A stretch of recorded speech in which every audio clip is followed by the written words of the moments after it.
Okay, we are live on YouTube, 5:02. We will call the September 15th meeting of the Quality of Life Committee to order. And Ms. Diaz, if we can get a roll call, that'd be terrific. Councilwoman Cassett. Here. Councilor Garcia. Present. Councilor Rivera. Here. Councilwoman Villarreal. Present. And Chair Councilwoman Romero Worth. I am here. Thank you. All right, we have a quorum. All committee members are present. We will go. Are there changes, Ms. Diaz, to the agenda for tonight from staff? Madam Chair, I'm not aware of any changes. Okay, terrific. And if we could get a motion from the committee. Move to approve. Second. We have a motion from Councilwoman Villarreal and a second from Councilwoman Cassett. We need a roll call on this vote as well. Councilor Garcia. Yes. Councilor Rivera. Yes. Councilwoman Cassett. Yes. Councilwoman Villarreal. Yes. Chair Councilwoman Romero Worth. Yes. Motion passes. Thank you. We have the minutes from our September 1st meeting. Are there changes to those minutes from staff?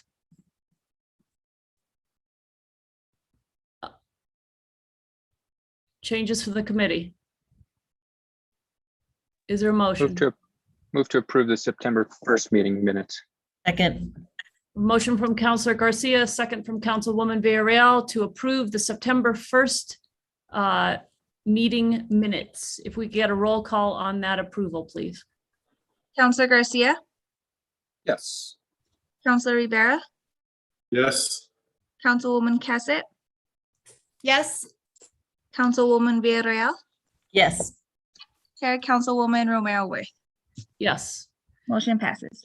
All right, we're gonna move quickly to the approval of the consent agenda. There's a little bit of out of order here. Are there items the committee would like to pull tonight? Councilwoman Cassett. Thank you, Madam Chair. Item P, please. Item P, Councilwoman Villarreal. Item P is in Paul as well. Thanks. Councilor Garcia. Thank you, Madam Chair. I was going to pull item P as well. Thank you. Terrific. With that, is there a motion to approve the consent agenda? Move to approve as amended. Second. Motion from Councilor Cassett, a second from Councilor Villarreal to approve the consent agenda as amended. Can we have one more roll call? Councilor Garcia. Yes. Councilor Rivera. Yes. Councilwoman Cassett. Yes. Councilwoman Villarreal. Yes. Chair Councilwoman Romero Worth. Yes. Motion passes. Terrific. We will start now with presentations. We have Liz Camacho and the UNM team. I'll let you introduce those folks. We have presentation Stir Labs update. So Liz, if you want to take it away, we'd appreciate it. Thank you. Certainly. Well, I'll let the team actually introduce themselves. We have previously presented on this when we started the collaboration. And I think we have Wellington who's here with us. If you want to start the introductions and hand off, Wellington. Thank you. Thank you. Yes, Wellington Espatic here. I'm a faculty at Anderson School of Management and have worked in this project for the last, not sure now, almost a year now, 8 months. And yeah, my research and teaching revolve around sustainable business management. And I'll pass to Manuel now to introduce himself. Hello, everyone. Madam Chair, thank you very much for your time and for the time on the agenda. It's a pleasure to meet you all. And my name is Manuel Montoya. I'm a member of the UNM team. I'm a professor at the Anderson School of Management. I believe Nancy Lewis is next. Hi, thank you, Manuel and Wellington, and for this opportunity. Nancy Lewis with the UNM Innovation Academy and the director of the Canopy for Creative Collaboration. So happy to be here. And then Manuel has a presentation, which I think if he could share his screen.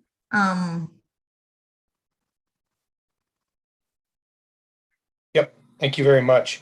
I do want to recognize John Mertz and Patrick Duran, who are part of the team out of Santa Fe and Santa Fe Los Alamos Labs, respectively. They're also attendees on the list here, and also Mariah Tomad and Liz Camacho, especially. She's basically been holding everything in this project together, and we appreciate the collaboration and her leadership through the city. So on behalf of the team, thanks everybody for your time. I'll make this as quick as possible. I want to be respectful of your time today. But as you may already know, the city of Santa Fe and UNM, in partnership with other collaborators in the region of northern New Mexico, received a National Science Foundation grant called STIR Labs. It's a research program that helps create academia and government collaboration that tries to focus on how to accelerate community impact using research, but also using academic expertise and local community leadership. And the project that we were doing initially was intended to study certain factors related to youth retention of talent. Particularly, I don't like the term necessarily brain drain, but it's probably the term that most everybody hears about when we talk about the flight of human resources from New Mexico. And more in particular, we were talking about how the tech sector, and I do put that in quotes, tech sector, how that sector was dealing with issues of retaining or recruiting talent from New Mexico. So a lot of those words are really charged. And one of the cool things about the STIR Labs collaboration that we really got into was we really scrambled our eggs. We tried to put out what all those words meant to us. We looked at data that the city has on its portal, all of the data research and all of the different ways in which we can think about how youth are impacted by the economic development of the state, and specifically the introduction of new innovations within the technology sector. And we found out in our initial conversations, so just to give you a sense for what we were allowed through STIR, we were given 12 weeks to develop, 16 weeks with 12 weeks of research to develop a research project. And that allows us, and the funding was actually geared towards getting STIR Labs to give us coaching and some sort of facilitation to get these ideas together. And what I'm going to show you now in this slideshow, forgive me the framing here, but we moved very quickly from that initial question of tech sector to historical to brain drain to try to ask more specifically what were the implicit and explicit messages that the tech industry is sending to residents of New Mexico, specifically in the city of Santa Fe. And I'll tell you why. The main thing that happened in our discussions, they were very lively discussions, was we started to have not necessarily a disagreement, but there was a great variety of ways in which we were understanding the word tech sector and how technology has impacted different parts of northern New Mexico. And of course, a lot of people immediately think about Los Alamos National Labs, and they think about other kinds of technologies. But upon further inspection, we wanted to think a little bit more broadly about what technology means to New Mexicans and how technology is changing the way that we view these kind of monolithic cultural values that are out there.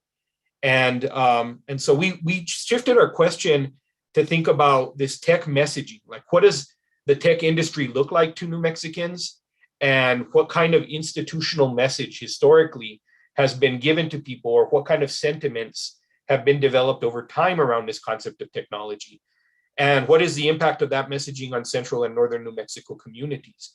And that became a much richer conversation. We decided that we weren't going to, in 16 weeks, do a really big in-depth research project. That was not going to be possible. We weren't going to produce data that you could do much with in that short period of time. But what we could do was we could create a kind of preliminary research foundation for people to do a whole bunch of really interesting things with. And so that's what we did. We decided to get a couple of people from various groups and organizations, community leaders that represent different perspectives of what technology could look like. And we started to ask questions about what they think technology is. And we separated out into 6 conversations composed of 5 different groups: people that represented media technology, laboratory technology, and included in that was also biological labs, agricultural and land-based technology, infrastructural technology, and software and computing technology. And the whole point of it was to actually build out a script and to have a dialogue where we kind of broke the assumptions we made about what technology is and what were the major historical moments in New Mexico that actually established a presence for a certain kind of technology. A really great example that I use when I'm talking about this is in agricultural and land-based technology. We don't normally think of sheep herding as a technology, or we don't think of like the development of different changes in the acequia systems as technologies, not when we compare that to a nuclear weapon or to the development of some biological advancement in lab technology, but they're all technologies. And they all have very, very real impacts on the way that people produce and consume and the way they think about life in New Mexico. And so we decided to have discussions about like breaking down a little broader sense of what these technologies look like. And basically it followed a model of community-based research to uncover these assumptions about these complexities. The sociologist Raymond Williams often refers to this as structures of feeling. And basically that's what we wanted to do. We wanted to identify these kind of institutional sentiments about technology over time. When we had these dialogues, and we had promised that everybody that participated in them would be anonymized, that they would participate in these one to 1 hour and 15-minute conversations, but that they wouldn't be disclosed. This would not be for attribution. And the reason we did that was we wanted it to be foundational information, but we wanted people to feel free to have really strong disagreements if they wanted to in those discussions. And they were very lively discussions. They were very powerful discussions. And in fact, as a team, we would meet afterwards and we would talk a little bit about what we learned about New Mexico. And even for those of us that have lived in New Mexico all our lives, or for those of us that have come with different skill sets and different frames of life experiences, we all agreed that there was a great variety of ways in which we had learned about this state and northern New Mexico in particular. But the key takeaways were pretty clear. One of them is that the data produced and the big story about our economic destiny is, I would say conservatively, is somewhat disconnected. I think there are a lot of powerful disconnections that we could pay attention to. And specifically, the way that people view technologies and how they authentically engage in certain communities. The other part is that the vocabulary we use to talk about economic development. So when we say tech sector, or we say progress, or we use like words like modernity, or like modernize something, those words mean a great deal of different things to different people and stakeholders in the community. And so we actually did an exercise inside of the discussions where everybody had to identify words that triggered a strong emotional response. And we after that, we did a discourse analysis with a media company that tried to cross-reference that with different sentiments in news outlets and different criticisms that people have had of successful entrepreneurial activity that we would say is related to the tech sector. And by and large, those vocabularies were pretty consistent in representing certain hardened sentiments across different groups of people. And those words are used to tell that story. Those triggers are actually pretty powerful.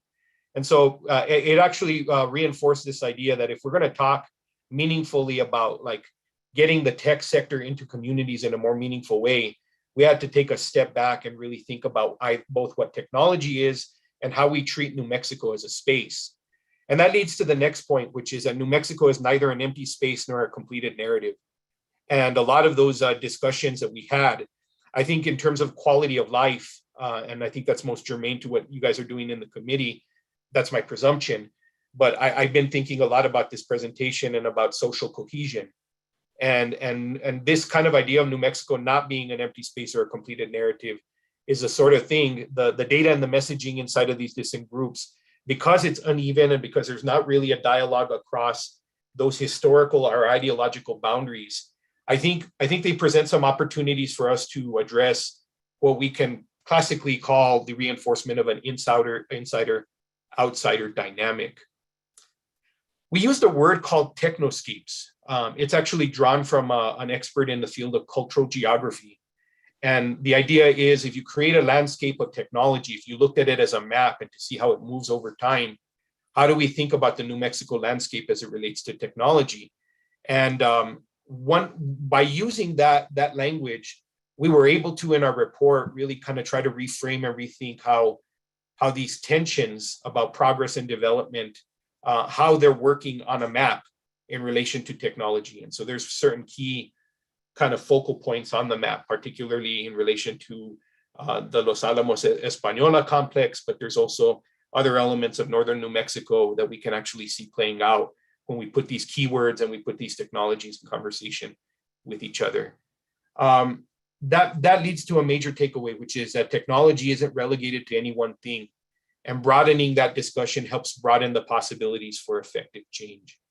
And that was really one of the things that we were really proud of in the discussion across all of the partners in the group, is that even though we realize there's a lot of historical tensions and emotional triggers when we talk about technology, progress, and modernity, and all of these keywords, there really is a great room for opportunity to affect social change and to actually create a more meaningful dialogue than we have before.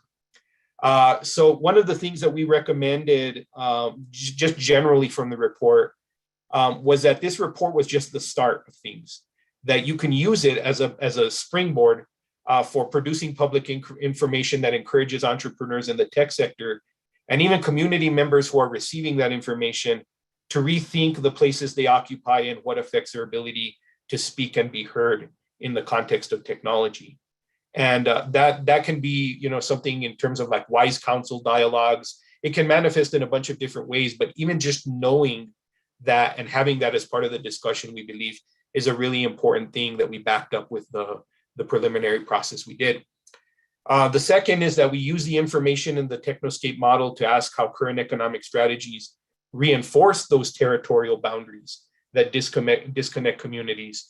And so, a lot of tech entrepreneurs don't necessarily come into New Mexico knowing that some of the things that they say and do harden the boundaries between them and certain communities.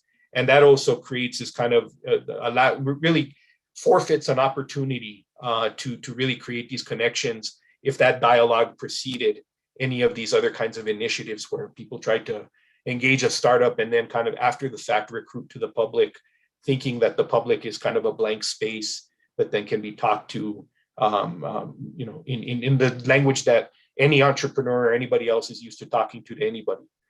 And the third thing that we recommended was that we use these Technoscapes as a way to do youth outreach exercises, to have a dialogue about New Mexico's economic destiny and the place that youth imagine themselves to be in. A good analogy for this is actually, I am working with another group out of Innovation Academy, which Nancy is affiliated with, to try to do rural outreach for Native American communities throughout the state in relation to craft entrepreneurship. And one of the things that we're going to be doing is using this Technoscapes model to get people to think about why a technology matters in the way that it does, particularly with the onset of 3D printing and other things that have a direct influence on traditional craft practices.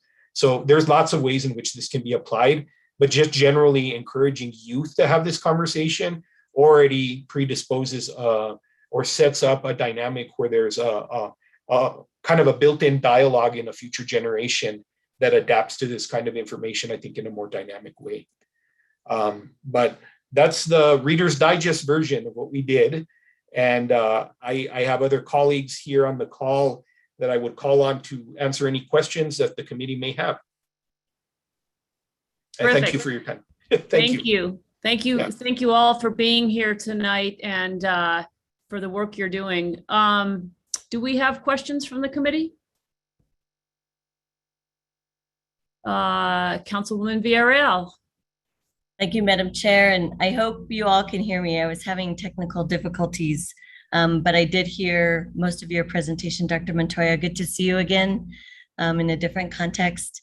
And I actually found this report very fascinating, considering some of my thesis work was connected to this, but more related to the planning world, community planning at UNM. So I didn't really have questions. I guess I was just thinking about it. I actually read the whole report. I felt like it was a thesis. You all could submit this to some kind of academic plan because it was actually really, it was helpful for me to like think about some of the things that I struggle with. And then the othering aspect that happens in our community. But I think tech, there is a disconnect with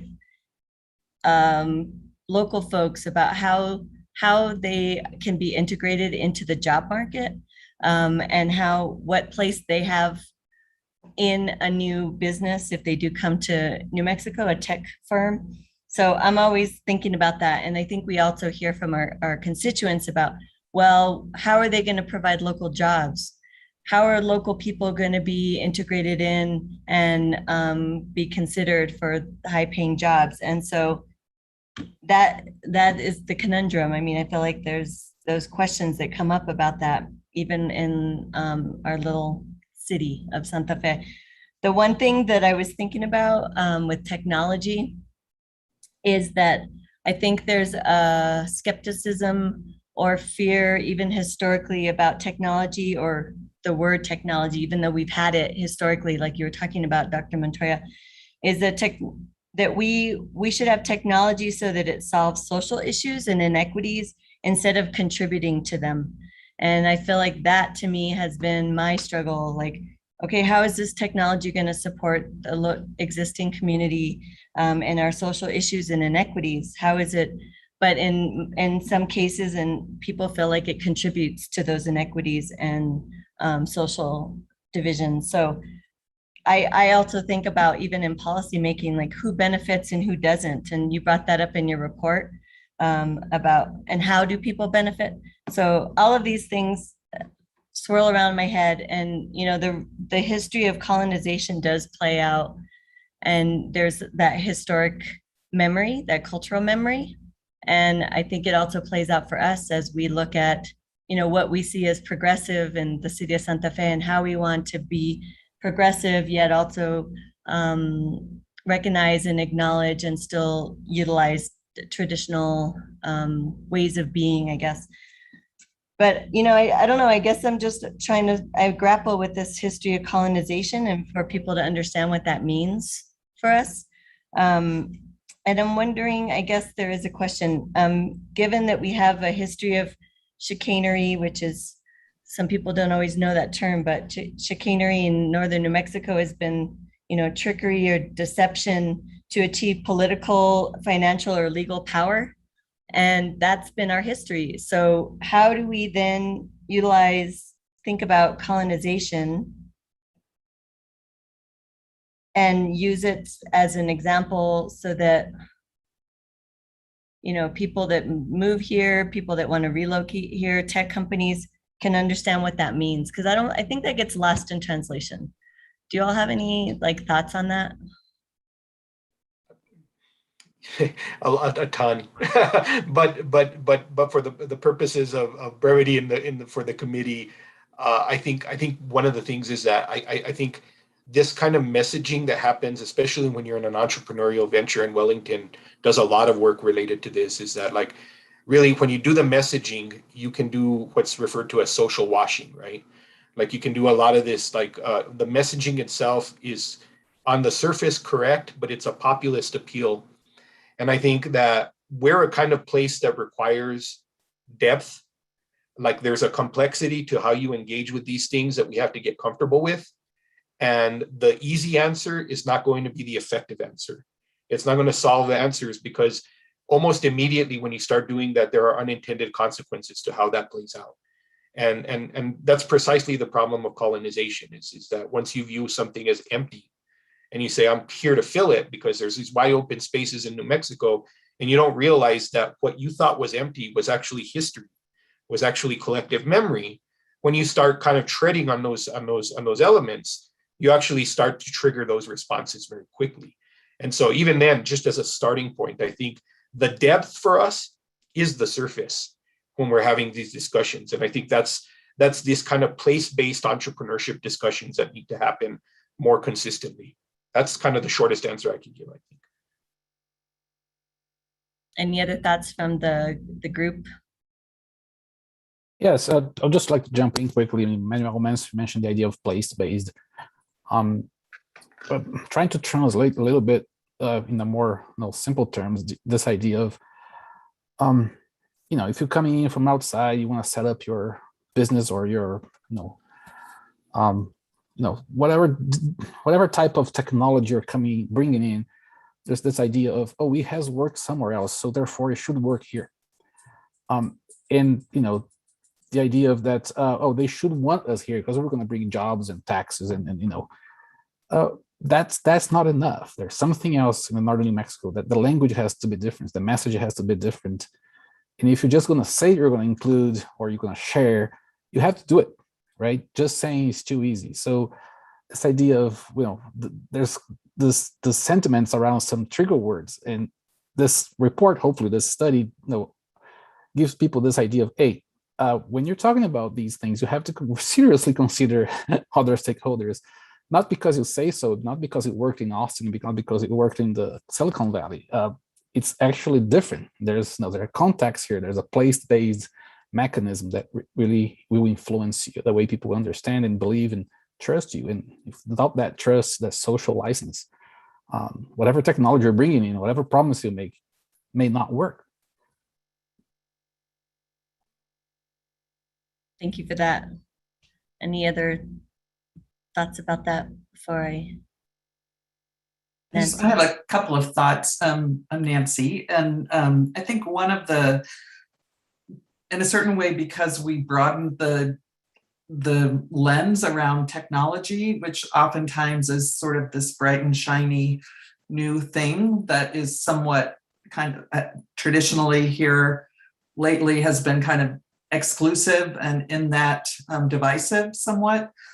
The fact that we really looked across the board at the history of technology in all these different ways, it really does embed the history of the land. And I think as it's kind of a stretch, I think, when you talk to people conversationally to get that view of the Technoscapes across, but I think the more we can strengthen that concept that technology has been in New Mexico in a variety of ways for a really long time, and kind of rooting into that, so to speak, really does secure the history and the tradition. So thank you for reading the report so thoroughly and for your such informed questions and comments. Thanks, Nancy. Yeah, and I agree with you about that context. The other piece that resonated with me in the report is about, you didn't call it this, but it's the qualitative data versus the quantitative data collection, and what creating validity, like qualitative data is how I interpret people's lived experiences, are just as important as the numbers and what the other data is saying. And so making valid data sources and making sure that the qualitative piece is actually folded in too. I think we need to do that better. I think there's a lot of sectors that don't do that enough. So that's just something that resonated with me. And then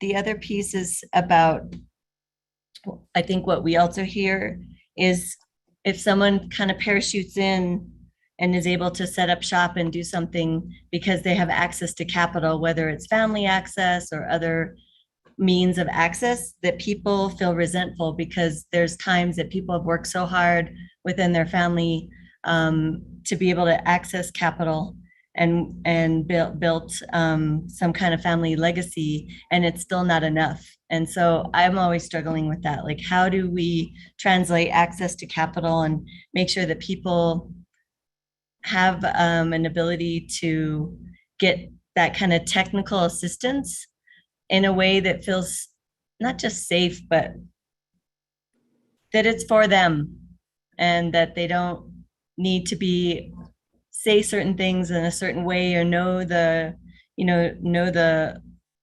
terminology, like even entrepreneurialism.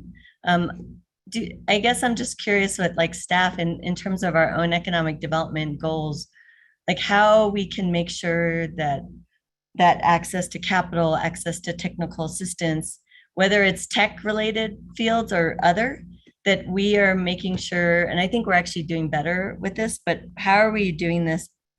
What are our ways so that we're reaching communities that may not, hear about these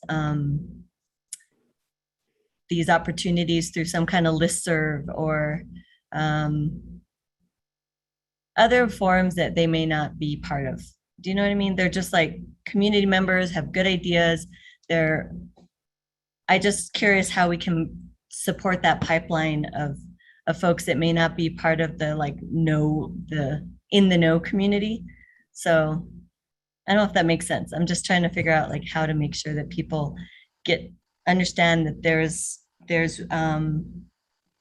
opportunities for them too. Yes, I think there's a variety of different kinds of, let's just say there's capital, there's social capital. There's also indeed, of course, programming that's done.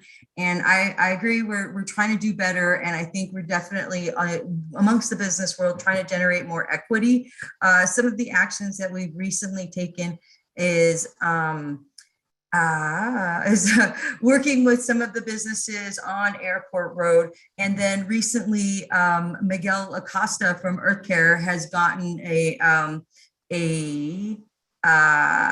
the Urban Corridor Initiative, which is part of Main Street, which will also be on Airport Road. I think that when we did this work, one of the things that I thought about and that we have coming up is there something that we could be doing over at the Teen Center? The other thing that we've been doing ourselves is kind of reaching out to young people in terms of the DECA clubs that might be established in some of the high schools. And so those are all ways, and obviously offering programming in Spanish as well has been part of it for us.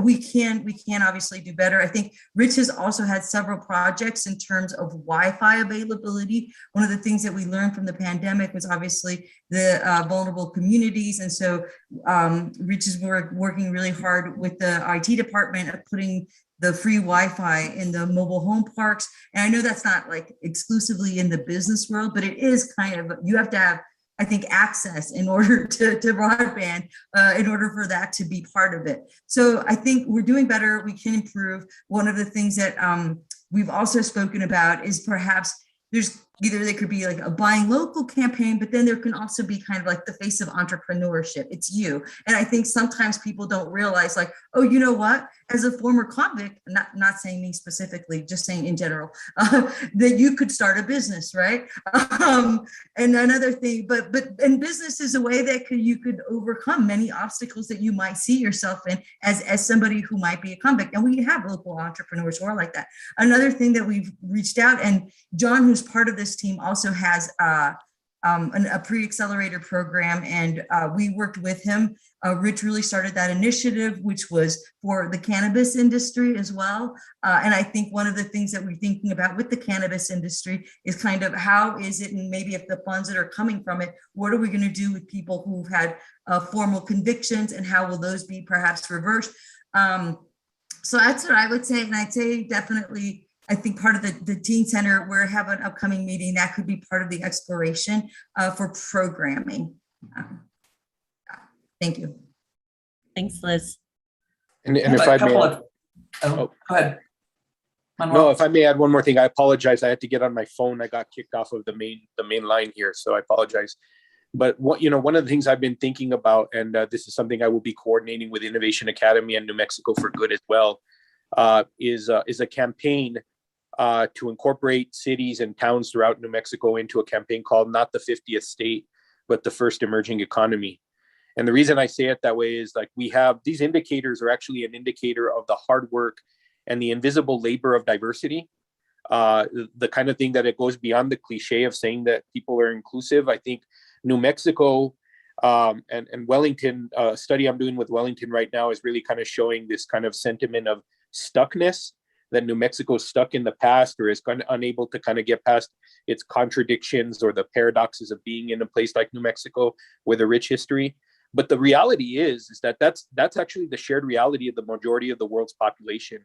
And not only is it the majority of the world's population, it is the largest growth sector of the global economy. And so there is a way in which we stop thinking of ourselves as the 50th state and really kind of recharacterize ourselves with metrics and with data that really reaches out to the rest of the world and says, we connect to you in a meaningful way. And we're here to do business, but we're also here to really connect to each other in the meaningful work of really kind of respecting place in the way that we do. I think it's a win-win in all situations. So I just wanted to drop that in there as like something that is an additional thing on the horizon that this report can be can build upon.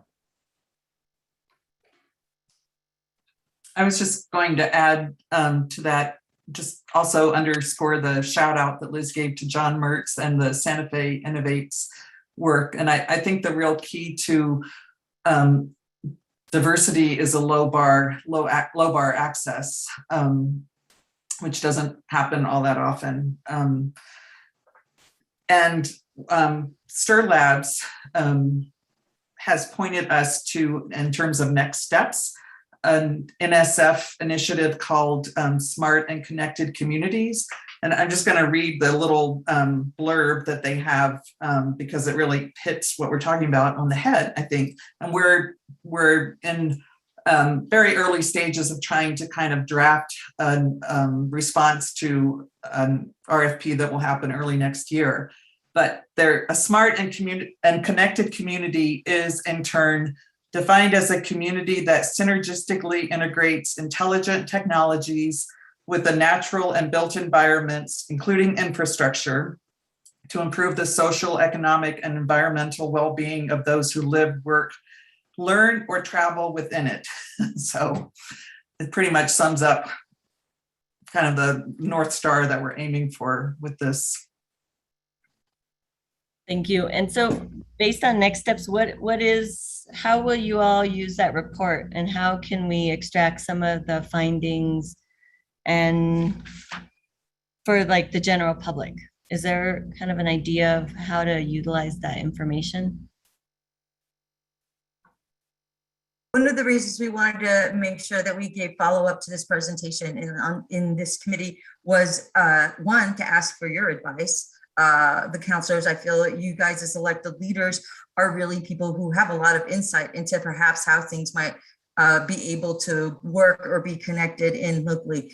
Then I think the other follow-up is a conversation we previously, before the pandemic, would meet regularly with different sectors. And so we would have regular tech industry meetings with people who are in the tech industry, bringing them together with people in the food industry.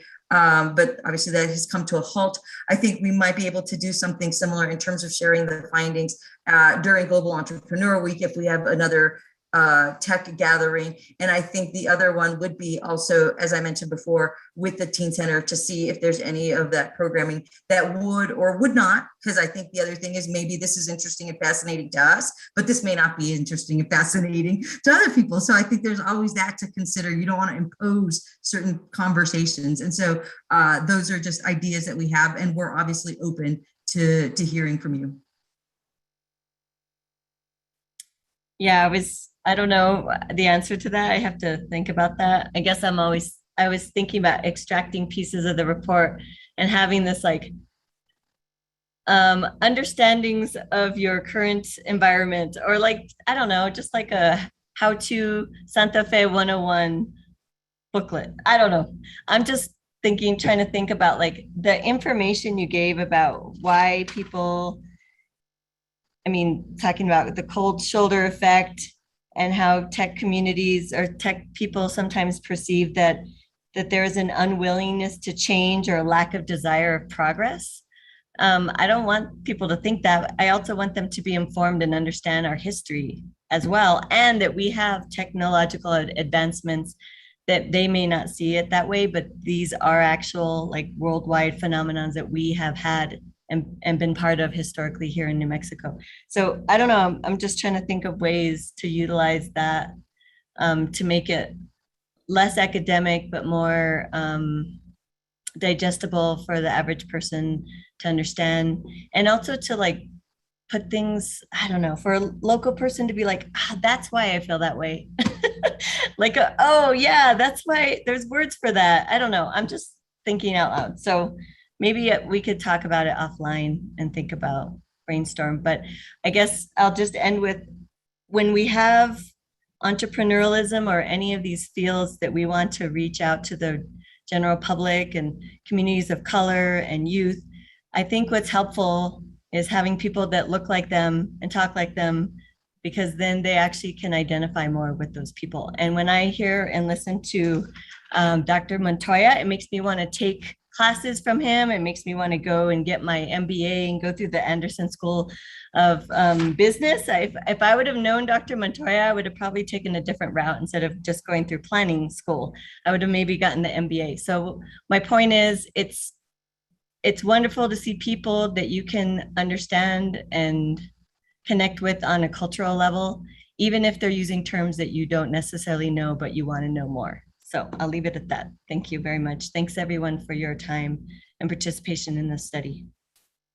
Thank you. And tell a friend. It's not too late for an MBA, Councilwoman.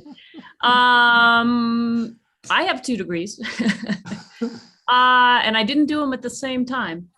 Other questions from the committee? Madam Chair, can I add one more thing? Absolutely, Director Brown, and good to see you. Thanks for joining us. Thank you very much. Thank you. This is a good discussion, and welcome to our UNM comrades. I just wanted to let you know, Council Villarreal, that we actually have a meeting set up in 2 weeks with the UNM Anderson School to basically talk about the subject you just mentioned. How do we, as people of color, Liz and I are people of color, how do we also integrate this into entrepreneurship and collaborate with the folks, Wellington and Manuel and Nancy? How do we collaborate in the future? Because we're a new normal, and I keep talking about that. We're a new normal, and we have to address that some way. And so I have carved out some of our consulting funding to make sure that we do reach out and have the broad net for the future. So I just want to let you know that we are continuing our collaboration beyond STIR Labs with UNM Anderson School. Excellent. Let me know how I can help in any way. I'm interested in this subject. Thank you. Thank you. Terrific. Thank you, everyone, for being here tonight, especially our UNM team. Really appreciate it. Have a great night. For those of us sticking around, we will now move to item P, which is, I don't know, I'm not going to read the whole title. Basically, this is the big bill we've all been waiting for, to look at regulating cannabis in the city of Santa Fe now that it has been made legal in the state. And I believe Andrea Salazar and Noah Burke are here as lead staff people. They have been working on this as it moved through the Planning Commission, as it moved from the subcommittee of the Planning Commission up to the Planning Commission. And now this is its first stop as it moves its way toward a full governing body meeting. This is its first committee hearing. And so with that, I think, I can't remember who pulled this off first. So I don't know if, was it you, Councilwoman Villarreal? Okay, Councilwoman Cassett. All right. And I guess the question is, do the councilors want to just dive in, or Andrea and Noah, do you have a presentation to give us? How should we approach this? Thank you, Madam Chair, councilors. I do have a presentation. Okay, great. Let's dive into that, because I think it'll help give us all kind of the same level of understanding and the background we need to dive into some of the questions. So are you sharing screen? Yes, let me just get this started, Madam Chair. Terrific. Okay. And while you're doing that, we also have City Attorney McSherry in the background here if needed. But again, from her office, Andrea Salazar is the lead. Didn't want to leave out our city attorney. All right, let's see if I can get this correct. I apologize. So I'm going to do my best here.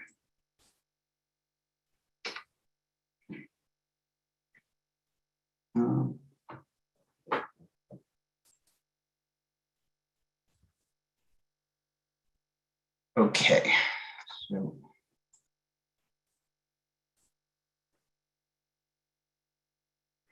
Okay, Madam Chair and councilors, can you see that? Yes. Okay, great.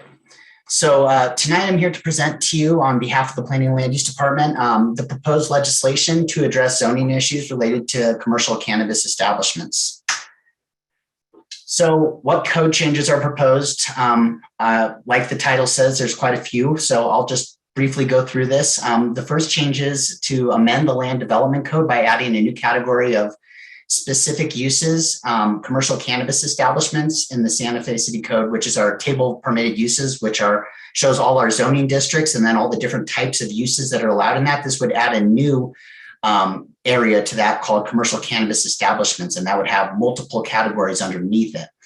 It would also be to amend subsection 14-6.2H, which are agricultural uses. Subsection 14-6.3D2, which are home occupation uses.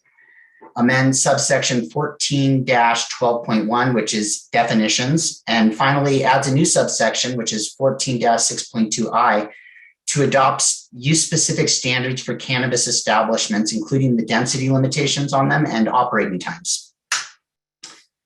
So the Cannabis Regulation Act, which is known as House Bill 2, legalized recreational cannabis for adults 21 years of age and older. The act took effect on June 29, 2021, at which point marijuana was legalized in the state of New Mexico. And it allows local jurisdictions to adopt zoning and land use regulations, but limits the extent of local regulatory authority. The state of New Mexico started accepting applications for cannabis production licenses on September 1st, 2021, just a couple of weeks ago. The state is still working on the regulations for cannabis consumption for retail establishments and cannabis consumption areas, and they will start accepting applications for those on January 1st, 2022.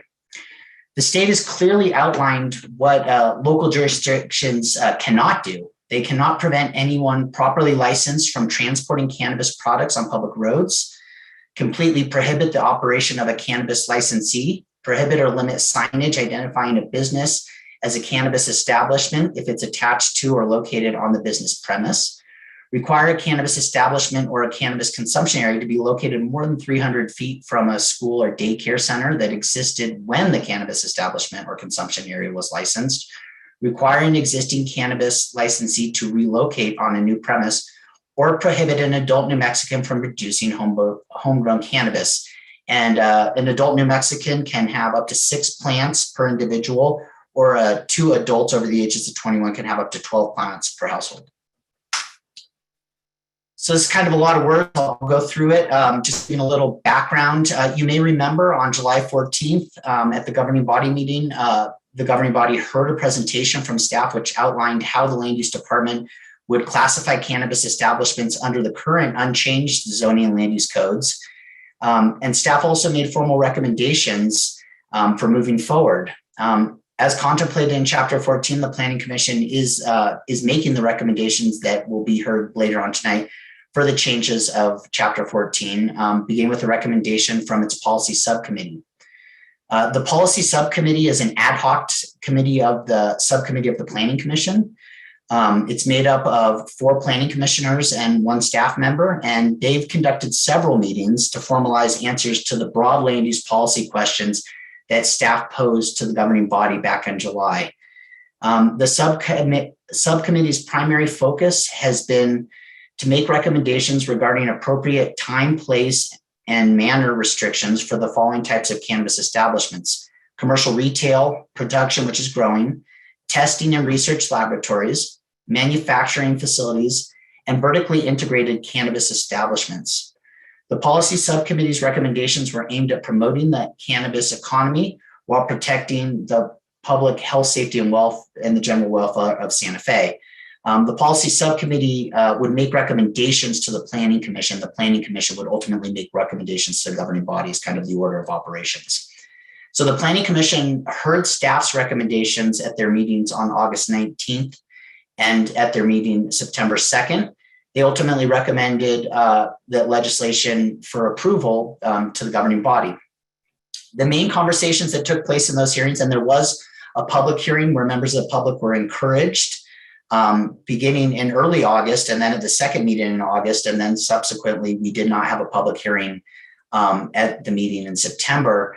The conversations that when people did speak, and there weren't very many, had to do with distance between cannabis retail establishments and also with cannabis producer micro businesses. The legislation that's included in your packet that had the cover memo was meant for was a version that was a little different than the planning commission heard, and I'll let the city attorney speak to that later. But ultimately, the city attorney made technical amendments to the planning commission's recommended legislation in order to sign for legal sufficiency. The technical changes that were made were not intended to modify the policy recommendations included in the planning commission's recommended legislation, but rather they consolidate the use subcategories without associated regulatory distinctions. They streamline multiple provisions prohibiting home occupations into one, remove provisions requiring adherence to existing law, and add or refine language in a few instances to clarify the intent. So I kind of added this in. Some people are familiar with what Santa Fe looks like on a zoning map and others are not. This is kind of hard to decipher at this level because we're looking at the whole city, but basically this breaks Santa Fe down into zoning districts. And it kind of shows you the cluster, like the brown towards the downtown is our business capital district. That's our most advantageous zoning district. It allows for multiple uses. It's meant to promote business and industry. The red, which you see, is our C2 districts. That's our C2. A lot of housing has been taking place in those. Lots of kind of a mixed use category. It's kind of a capture all. That's usually located along our corridor districts. The lighter purple you'll see there is our industrial districts. And then the yellow and some of the green has to do with our residential districts. So you can kind of see how Santa Fe radiates out from the corridors and then down towards the central business district, which is our downtown. And then out towards the airport, you have a more planned residential like Tierra Contenta. And then you have business parks that are on the other side of Airport Road, on the north side of Airport Road. So this is just kind of a big overview of Santa Fe. And the reason this is kind of important is you'll see where the changes are taking place in terms of zoning districts. So here's the proposed legislative changes to Chapter 14. So under that new category on the permitted uses table, which will be called commercial cannabis establishments, it'd be divided into multiple categories, but the first two classes would be for production. That's the growing. That's what the state has started issuing licenses on September 1st.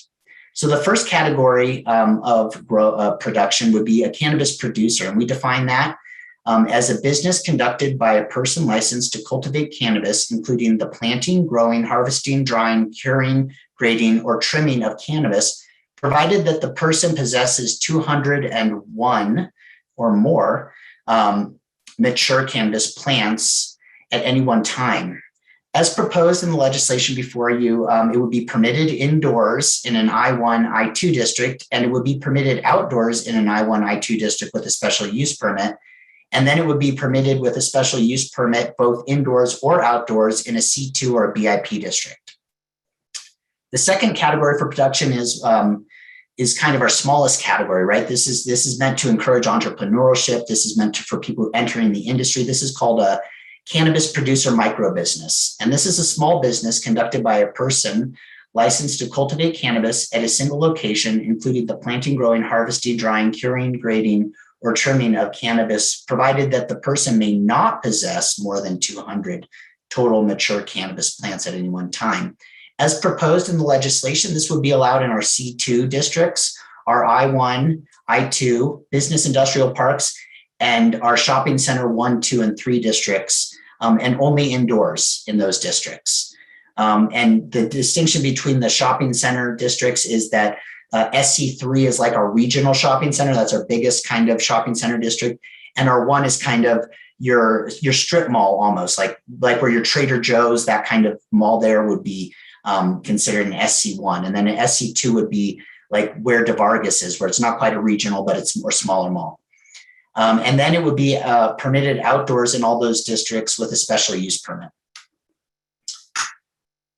So then we divided 2 classes for manufacturing in the commercial cannabis establishments. We felt this was very important, and so we went ahead and made distinctions between each of them. So there would be the cannabis manufacturing heavy, which is a use that involves compounding, blending, extracting, infusing, packaging, or otherwise preparing a cannabis product using volatile solvents such as butane, hepethane, hexane, or propane. And that would be only permitted indoors in our industrial districts and our business industrial parks. No outdoor is allowed with that, in case that wasn't clear. Our second one would be cannabis manufacturing light. This would be a use that involves compounding, blending, extracting, infusing, packaging, or otherwise preparing a cannabis product using mechanical methods and non-volatile solvents or no solvents at all. And that would be permitted in the C2, the business capital district, our industrial districts, and our VIP, again, only indoors. Commercial cannabis establishments would be divided into 2 categories for research and testing laboratories. This is really important too, because there has been some testing facilities or extracting facilities that there have been problems with.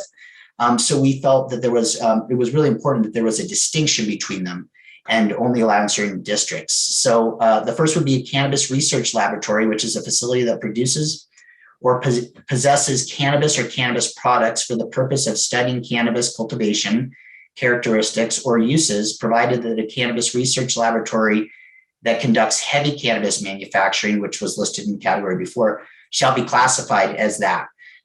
This would be permitted in the C2, business capital, industrial districts, and business industrial parks.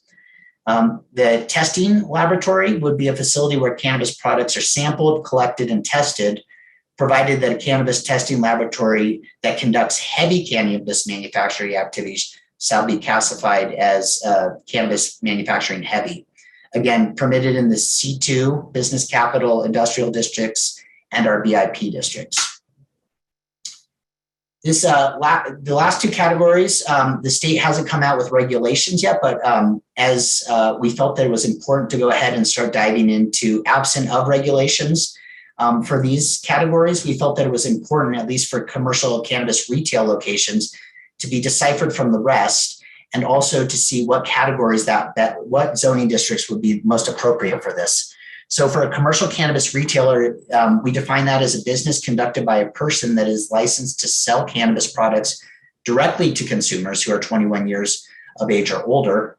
And that would be permitted in the C2 district, the business capital district, our industrial districts, our business industrial park district, and then our shopping centers, and also in the mixed use district, which is the MU. But to be consistent with other businesses that are allowed in the MUs currently on the table of permitted uses, the operation hours would be limited to 7 a.m. to 10 p.m. only in mixed use districts. And the commercial cannabis retailer would be only permitted if not located within 300 feet of an existing school or daycare center. A new commercial cannabis retailer would only be permitted use if located within a 400-foot distance of a commercial cannabis retailer main entrance, accessing the primary function of the establishment as approved by the city. And just to clarify, the distance will be measured from the main entrance of the business premise to the main entrance of the next business premise. And all commercial cannabis retailers would be limited to the hours of operation from 7 a.m. to midnight. The distance between retailers is super important. And staff, along with the policy subcommittee, looked at a few different scenarios. We created kind of a heat map with the help of some other staff members. And we were able to look at existing cannabis locations around the city. So those medicinal cannabis locations, dispensaries, who would have the option come January 1st to be able to fill out some paperwork and apply to be a commercial retail establishment for recreational cannabis. They'd have that option, and they're already kind of at an advantage because they have a location. So we kind of looked at all those locations around the city of these existing, as well as some address points throughout the city, and looked at different distances to see what would be most appropriate. So we looked at the distance of 200 feet, 300 feet, 400 feet, and 600 feet. Well, one of the main things was, what does this look like in the downtown? Because the downtown is our oldest part of town.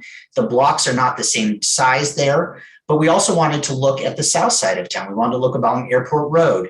So we took a uniformed approach across the city to make a recommendation for the density of retail establishments. And we're only looking at the density of retail establishment, not production or any of the other categories, because we felt that this was most important.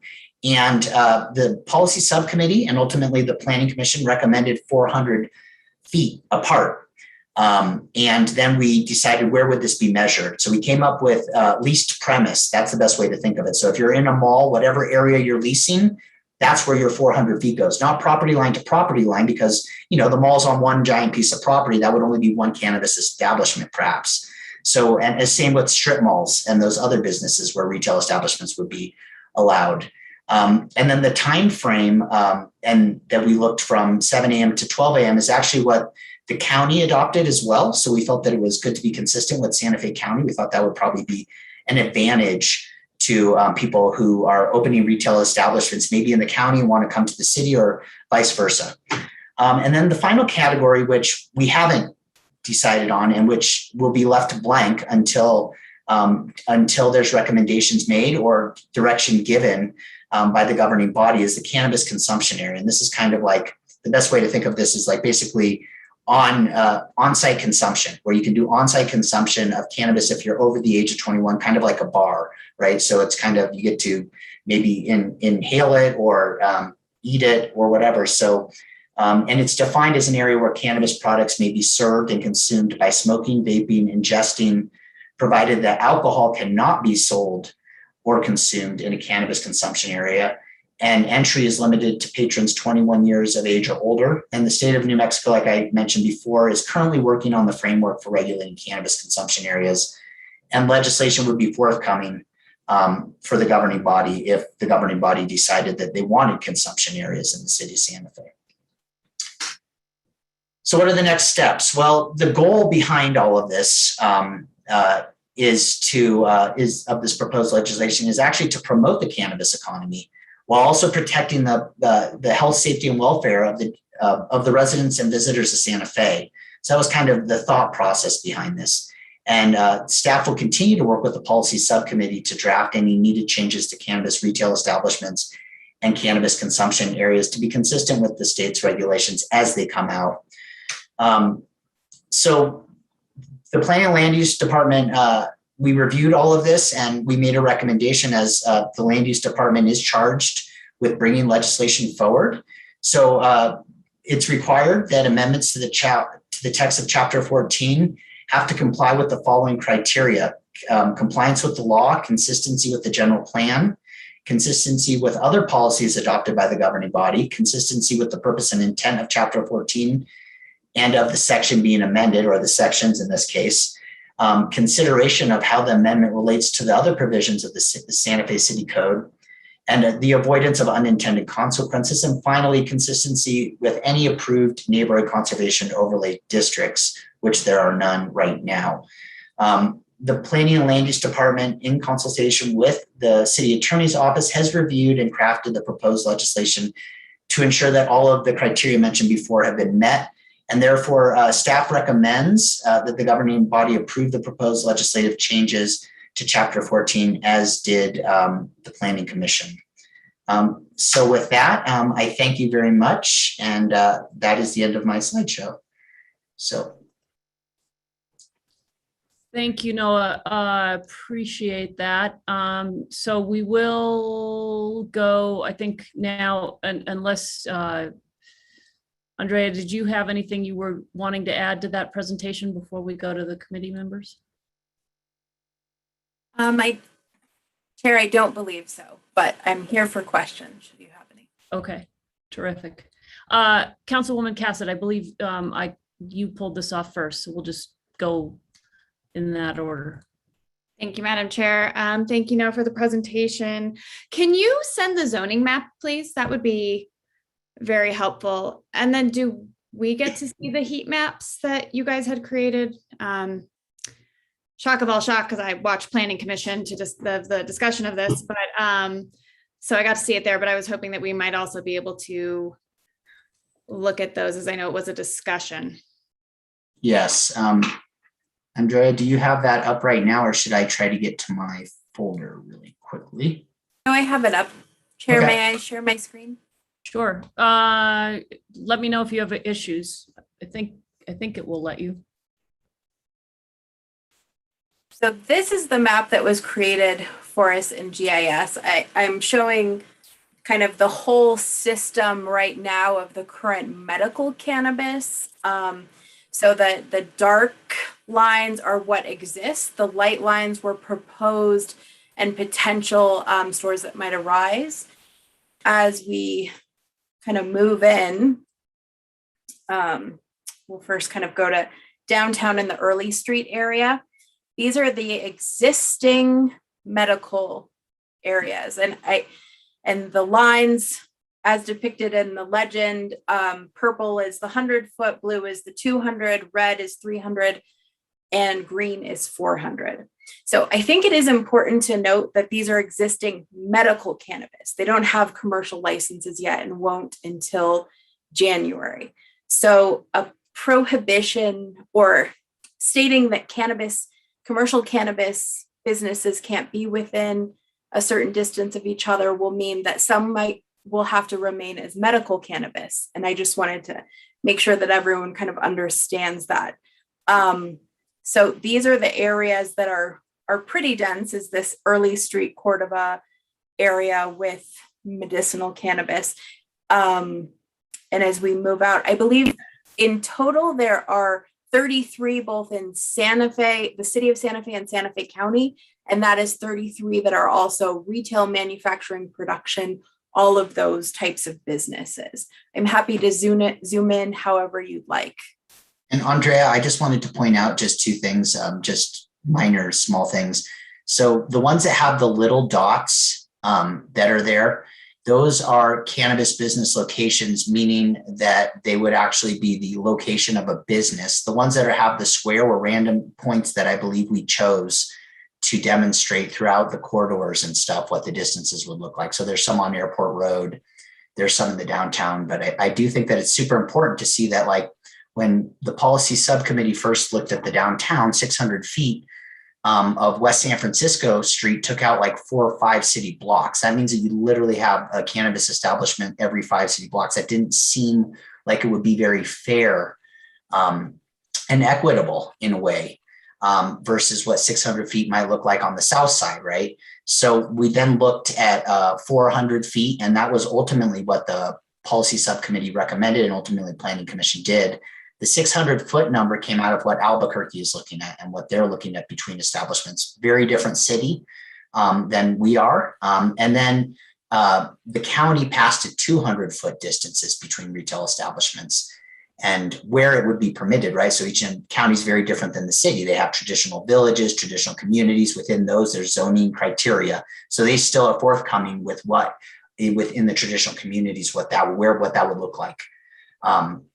But this seemed to be the choice of the Planning Commission and seemed to work okay for the downtown. It's still, if you zoom in, Andrea, to that San Francisco Street location, which is the blue circle over there, that is a really good indicator because you have the plaza right in the middle, right? We have somebody right now who's looking at that location there of doing a retail establishment. So I figured, let's put this on a map. Let's see what this looks like. And you can see it takes out, you're clear across the plaza with 600 feet. And you're clear across the Sandoval garage. You're all the way next to the hotel, the El Dorado. So it's a good indicator. And it's not just about our downtown. I mean, it's about the whole city.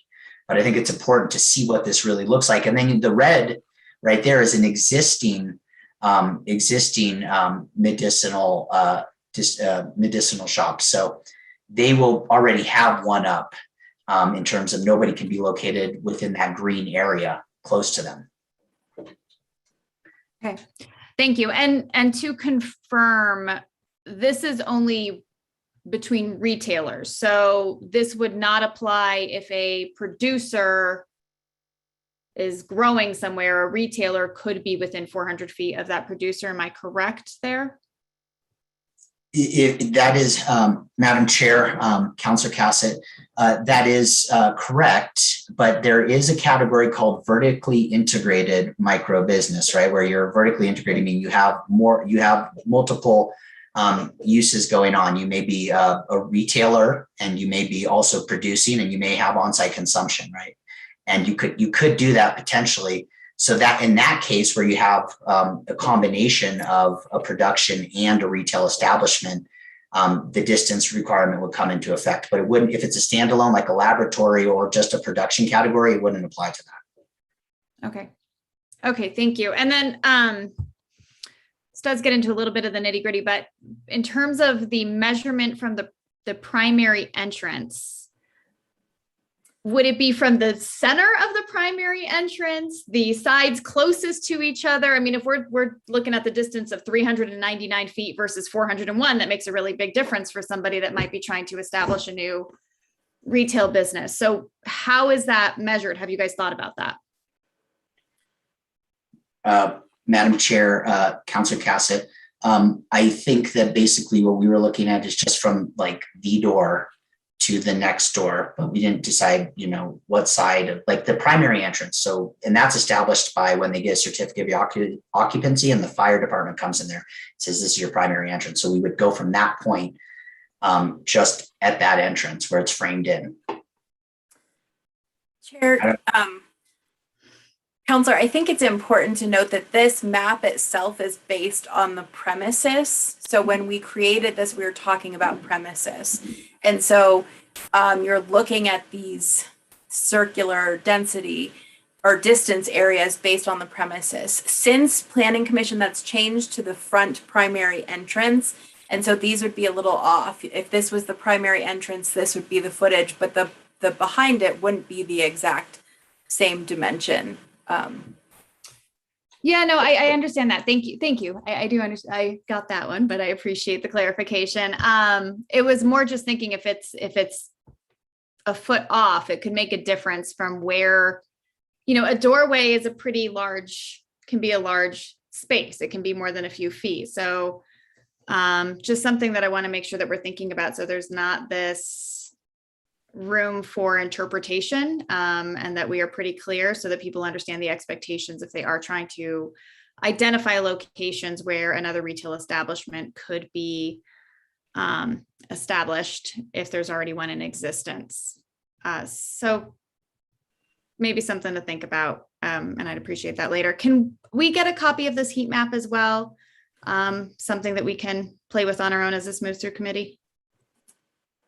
So we will have to, as an explanation, Chair, Counselor, I think the heat map itself has like authorization, and so we'll have to obtain authorization to extend usage. We tried to send it out, and I don't believe that anyone was able to actually utilize it. So we will have to get those permissions.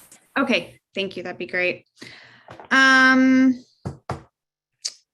And then this did go to EDAC as well. And there's nothing in the packet about any feedback that they had. Was there anything that came out of that meeting that would be relevant for us to be considering? Madam Chair, Councilor Cassett, I feel that they were pretty receptive. I think that some of the feedback that was heard, there were like more statements, right? And there were a few questions. Some of the questions were about home occupations. So as proposed, no commercial activity involving cannabis is allowed in a residentially zoned district, and it will not be allowed as a home occupation. So the example I use is if I'm baking, edibles, right, at my house, but then I take them somewhere else to sell them to somebody who may distribute them, that wouldn't be allowed. So there won't be, there's no home occupations of commercial cannabis allowed. So that was a concern. There was another concern about Canyon Road, and what would Canyon Road look like if the rent kept going up and the only people who could afford to, the only businesses that could afford to locate on Canyon Road were cannabis establishments. And the zoning for Canyon Road is residential arts and crafts. And as proposed, that will not, any commercial cannabis consumption, commercial cannabis, anything is not permitted in that district. So Canyon Road would not be allowed to have any type of commercial cannabis establishment. Then there was some concern about the downtown. And what would the downtown look like if a lot of shops started converting into retail locations of cannabis? And what protects the storefronts? What protects the architectural integrity, the culture, the look of downtown Santa Fe? And I think the answer to that that staff gave them is that there's a historic design review board who reviews for architectural compliance with the standards in the downtown. There's also a sign code for the historic downtown. So there's those controls, as well as, limitations on placement, sizing of signs and other types of clutter that take away from the architectural integrity of the facades that are publicly visible. So that was what most of, I believe that was what most of the conversation centered around. There was some questions about, from the economic development side, what does this look like? Are we, for our workforce, what workforce is ready to, start being producers? I think Director Brown had some great answers for that. And I can't really remember any other feedback other than that, and also questions other than that. And Andrea, I don't know if you remember anything else either. I think you're muted. Sorry, you could see me starting to talk. Chair, Councilor, one of the topics that came up was a pipeline for the industry itself, like whether we had like the community college starting up some type of program to ensure that we have workers ready. That was some of the discussion. So okay. I think Noah summarized all of it. That's the only little piece that we also delved into. Okay, that's wonderful. I mean, and I'm very interested in that piece. It's different. Obviously, this is more the land use zoning, but I do hope that we will have an opportunity to hear more about what's going on in that realm. I think my last question is the biggie, which has to do with the difference between what was passed at Planning Commission and what we are considering here. And Planning Commission utilized the canopy size to designate zoning, to designate categories. I believe they had 5 different subcategories based on the canopy size. And that has been changed since being passed at Planning Commission. I understand there was legal sufficiency. So I wanted to hear more about what went into the decision to change that. And we'll start there. Chair Romero-Worth, Councilor Cassett, I can answer that one. So they did include canopy sizes, but they did not distinguish between them. So they all had the same zoning. So by taking them out, we have no change in outcome. But if you guys want to add canopy size and change how they're treated, that's absolutely fine. So I guess that becomes a larger question of the pros and cons of it. So if you guys in looking at it decided to remove it, but there really wasn't a difference in how it impacts zoning.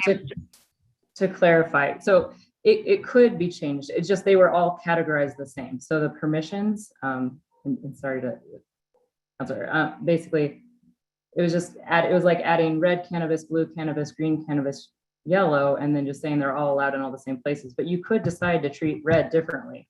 They just hadn't in their recommended proposal. So because it was just like creating categories without an outcome, generally, if we add words to bills, I want them to have a legal purpose. Otherwise, it gets confusing.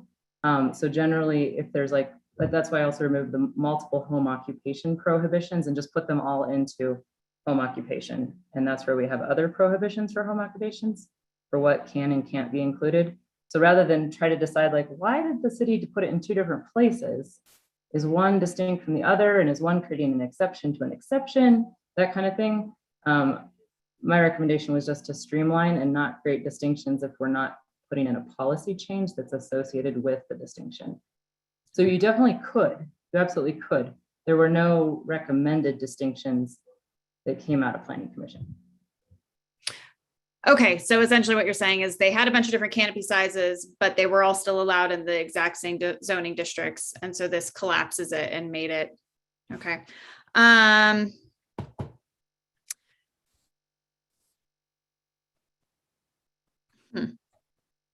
Okay. The state is the ones that's in charge of counting those plants, right? Chair, councilors, Councilor Cassett, yes, the state is in charge of licensing and regulating the cannabis industry. Okay. And the plants. Okay. All right. I think those are all my questions for the moment. Taking a look at that zoning map will be really helpful as this moves through committee. So may have more as we see this later. I'll yield the floor for now. Thank you. Thank you. And now I have a question for the committee. So I was just going to go down the line in terms of who asked to hear this.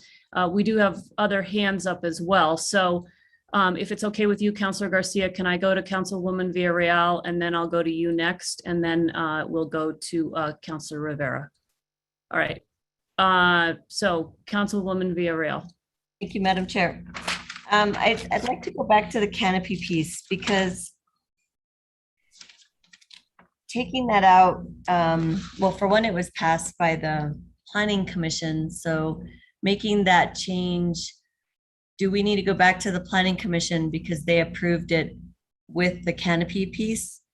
And that's just one question I have first. So should it go back to the Planning Commission because that's a substantial change? And maybe there's a way to modify it so we're still utilizing canopy, but making it more, I don't know, distinguishable about the different areas. I don't know what that looks like, but so I guess my first question is, does it need to go back to Planning Commission given this change? Chair O'Meara, Councilwoman Villarreal. The council, so there is no substantive change that comes out of that. So the policy outcome is the same in terms of that change. That you could certainly amend to add in canopy if you would like to. So there was no policy change made. There is no requirement that bills you consider have to be passed in a certain form by the Planning Commission. There is a requirement that bills you consider are signed off for legal sufficiency. So I often make suggested technical edits to bills so that I can sign off on them for legal sufficiency. They might just be missing a word sometimes. Sometimes a caption might not adequately describe the substance of a bill. There's all sorts of things like that that happen often. If a committee reviews something before I've signed it, there's often those types, almost 100% of the time, there are those types of changes that I make before I sign it. Okay, well, in this case, I feel like canopy made more sense to me when I looked at the old legislation, because we're talking about the built environment as it relates to land use. And when I think about, oh, we need to count the number of plants, that didn't make sense to me, just because there's different growing styles. And so is there a way then we can utilize canopy and make it more distinct as you indicated? And who would do that? Would this go back to the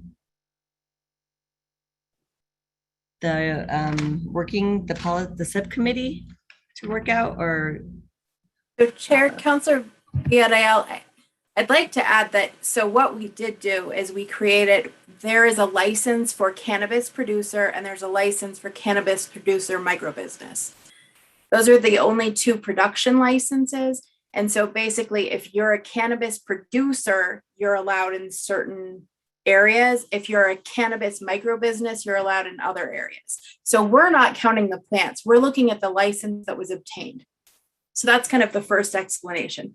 The second is the idea was the planning or the subcommittee had wanted to include canopy and regulate potentially based on canopy size. But the end result was they didn't. they only regulated a differential between micro business and actual production. So when you look at their bill and you have the outline of cannabis producer, micro business that had extra small, small, medium, and large, all of those designations had the exact same zoning. So if the committee would like to recommend a change in zoning based on the size of the canopy, then including canopy in the ordinance and moving forward with designating different zones would make sense. But currently, it doesn't really work because we're just looking at the licensing factor and whether it's indoor or outdoor. So those were the only 4 variables being looked at. Okay, so how do they, I guess this is complex to me just because we've never had something like this before, but they use canopy in California and Oregon. So I'm just wondering how they use that differently than we currently have it set up for ourselves for Santa Fe. I guess I'm just wondering how we can utilize how canopy is used elsewhere in well-established industries, like California's had this on the books for a long time. Chairwoman Romero-Worth, Councilor Villarreal, I think staff has information on this, but the number of plants is established at the state statute level in New Mexico. So we're not creating that type of a distinction. It's created in the state statute. Councilor, at least in California, there is a difference in canopy, but only when they're not a micro business. So they almost have the same trigger point. You're either a micro business or a producer. And if you're a producer, you can have specific canopy sizes that go outward. So maybe you have 10,000 square feet or an acre, but those are the kind of triggering designations is micro business versus producer.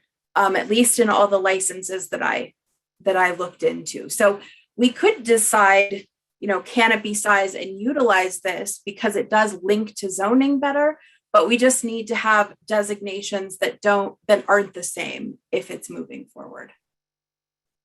And Madam Chair and Councilor Villarreal, I would say that no other municipality in New Mexico is considering canopy that I'm aware of right now. It would make us distinctively different, and especially with the fact that the state has said, and we got to assume that the state is looking at other states, right, and trying to see states that already have it legalized and whatnot, that if they want to choose canopy size as the way that they were going to regulate cannabis production, then they probably would have suggested that. It's not to say that other states are doing anything wrong. It's just the way that the state of New Mexico is. And we're, from a regulatory standpoint, we're not going to go in there and count every plant. That's the state's job, right, when they issue licenses.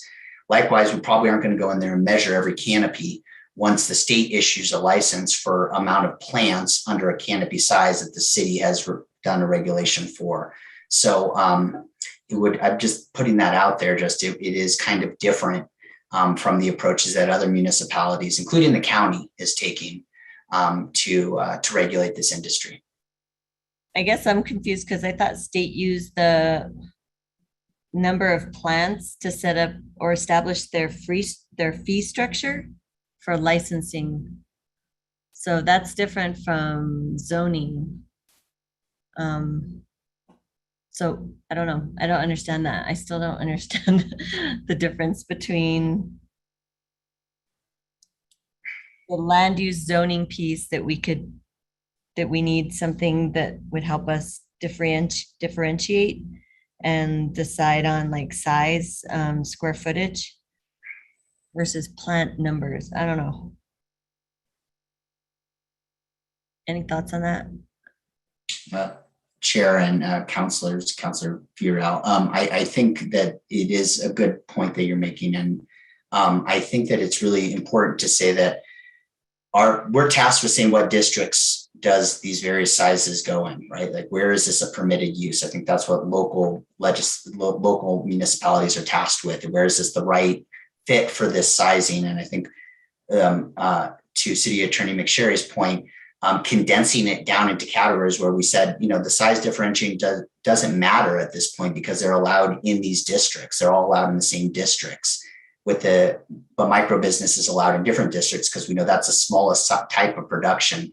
I think that's where, we went from having 14 lines on the table to, having 3 lines on the table for production categories because it was just too many. And City Attorney McSherry was trying to condense that. But like saying, if you feel that that we should put that in there, then absolutely that should be put in there. But I think that it's really kind of local municipalities are tasked with where is this going to be allowed? What are the densities? Again, the state set up the framework of what we can't do and said pretty much what we can do. And then we were trying to, that's the goal, right, is to adhere to what the state has already said we could do and kind of fit it in there. So that was what the thought process was behind that. Okay, well, I guess canopy makes more sense to me, but I guess I'd have to understand better about I'm still not clear about why canopy doesn't make sense, but I'll keep going. I don't know. I just don't understand it from a land use perspective. Number of plants versus canopy. Maybe we could talk about this separate. Counselor, I think if you want it to make a difference, it can. So if you look at the zoning bill where the Planning Commission designated canopy size, you have the power to change those. So if you want extra small in all of those zones and keep them as permitted uses, you can do that and differentiate it from the large canopy and only put that in one place. So I think that's what we're saying is if you want it to be designated that way, it can be, and you can differentiate. But currently it's not differentiated, so that's why it's compartmentalized.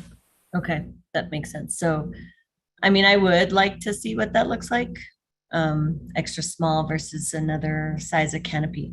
So I don't know if that means us doing like, I don't know, just having a conversation off separate from this meeting so I can kind of see what that looks like. Like I'm more visual. I'd rather look at it from a kind of visual point of view. So maybe Chair, Counselor, would you like me to show you what was proposed originally so you can see what I'm talking about? I think that's all right. Okay. So this is the overarching grouping, cannabis micro producer, which would have a micro production license. This is broken out into extra small being 2,500 square feet maximum, small 2,501 to 10,000 and so on. So each of these has a canopy size, and technically all of these could be differentiated from one another. But as you see here, every single size is exactly the same permitted use. So I think that's what we're talking about, why canopy, as it was applied in this bill, did not differentiate. But you could change it where extra small keeps all these permitted uses, and then maybe small, you change some of these or not. And then when you get to large, which is the 22,001 or more, you could restrict it in certain areas, or you could make it a special use permit instead. So I think that's visually what we're talking about is it's a determination by the committee or the governing body to augment this should canopy size be an integral part of how you differentiate these businesses. Thank you. Thanks for the additional information. I guess I'm just wondering how many places would actually accommodate for a large anyway? I don't know. And I think that would be my kind of thought process. Like how many places actually would fall into that category of large canopy so we could kind of visually see the potential impact. I don't know if that's possible to be able to kind of like look at our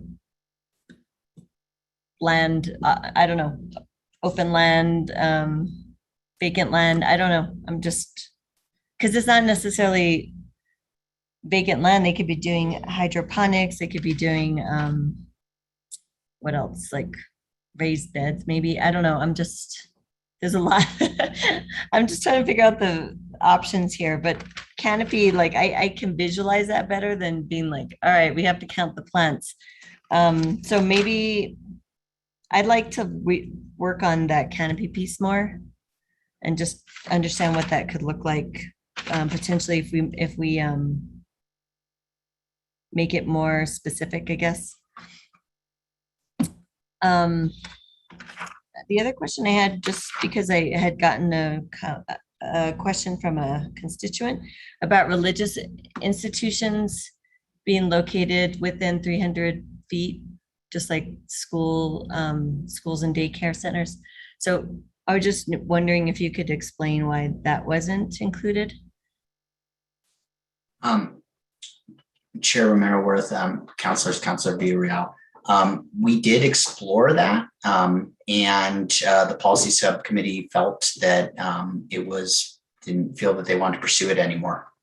The state went ahead and came out with their regulations, which didn't include religious institutions. That's not to say that the city couldn't include religious institutions. But it was an idea that was explored, and ultimately the policy subcommittee decided not to recommend exploring the religious institution distances. Okay. I mean, I did look at other places or was given information about other rules, and there aren't many places that include the religious institution piece. It's mostly schools and daycare centers. There was one other that was like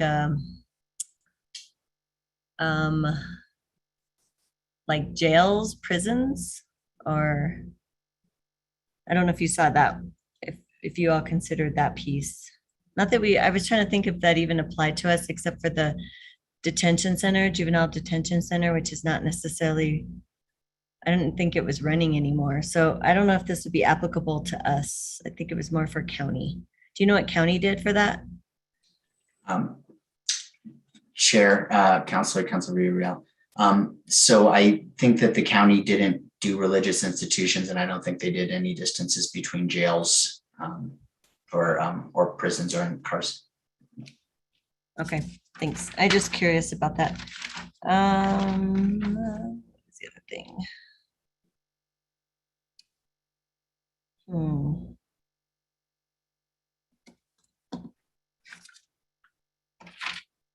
I think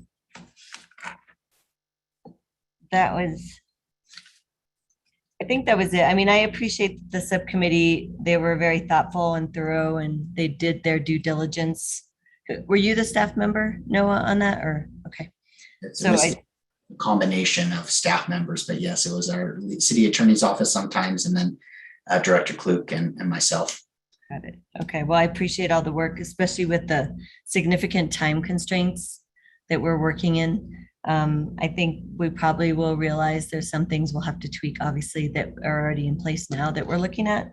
And then I guess the other question is, since that establishment or the consumption piece hasn't been fully fleshed out, what happens with those marijuana, the medical marijuana establishments that currently exist in Santa Fe? And if they start applying for a cannabis consumption license, how do we regulate that, since we're kind of in this limbo space? Chair, Councilor Villarreal, we would, it's a great question. So if we haven't passed regulations for consumption areas, then we would not issue them a license of zoning, or we wouldn't issue them a zoning verification letter, which is the key to the state giving licenses out, is the zoning verification letters that we would be issuing. So for consumption areas, even if it's a medicinal marijuana place that has on-site consumption, and we don't have consumption for recreational use passed, then we wouldn't be issuing any letters for zoning verification. Ultimately, that wouldn't be permitted until the city adopts regulations for that. Got it. So essentially, they wouldn't get it because they would need that letter from us for state purposes. And so essentially, we have a way to kind of regulate it until we have more details about that section. Absolutely, that's correct. Okay, thank you. That's all I have. Thank you, Councilwoman. Councilor Garcia. Thank you, Madam Chair. First, just want to Thank you, Noah. And the Planning Commission Policy Subcommittee, the Planning Commission and all the staff that's worked on this, as Councilwoman Villarreal said, this is a huge lift in a short period of time. And there's lots of details to be focused on here. And so thank you all for focusing on the details. Councilwoman Villarreal did kind of really hit on one of the concerns I have, and this is in regards to not including religious institutions in the current iteration. I know that with liquor licenses, that religious institutions, or I think it's laid out as churches in our city code for liquor licenses, that it is impacting those religious institutions. So I think we should, in that sense, treat them the same. We shouldn't treat any of these recreational substances in a different manner. And so I guess a quick question, do we, with our current ordinance, do we allow for cannabis medical dispensaries to be located near religious institutions? Chair, Councilor Garcia, thank you for the question. Yes, we would allow them because there's no prohibition against allowing them within a distance of the school. Okay. And so I guess my follow-up to that is, if we were to bring this ordinance into alignment with the way we regulate alcohol licenses, is there a manner for us to grandfather in the existing dispensaries? That way the existing dispensaries won't be impacted, but future licenses will have to adhere to the ordinance prohibiting potentially, so many feet near a religious institution.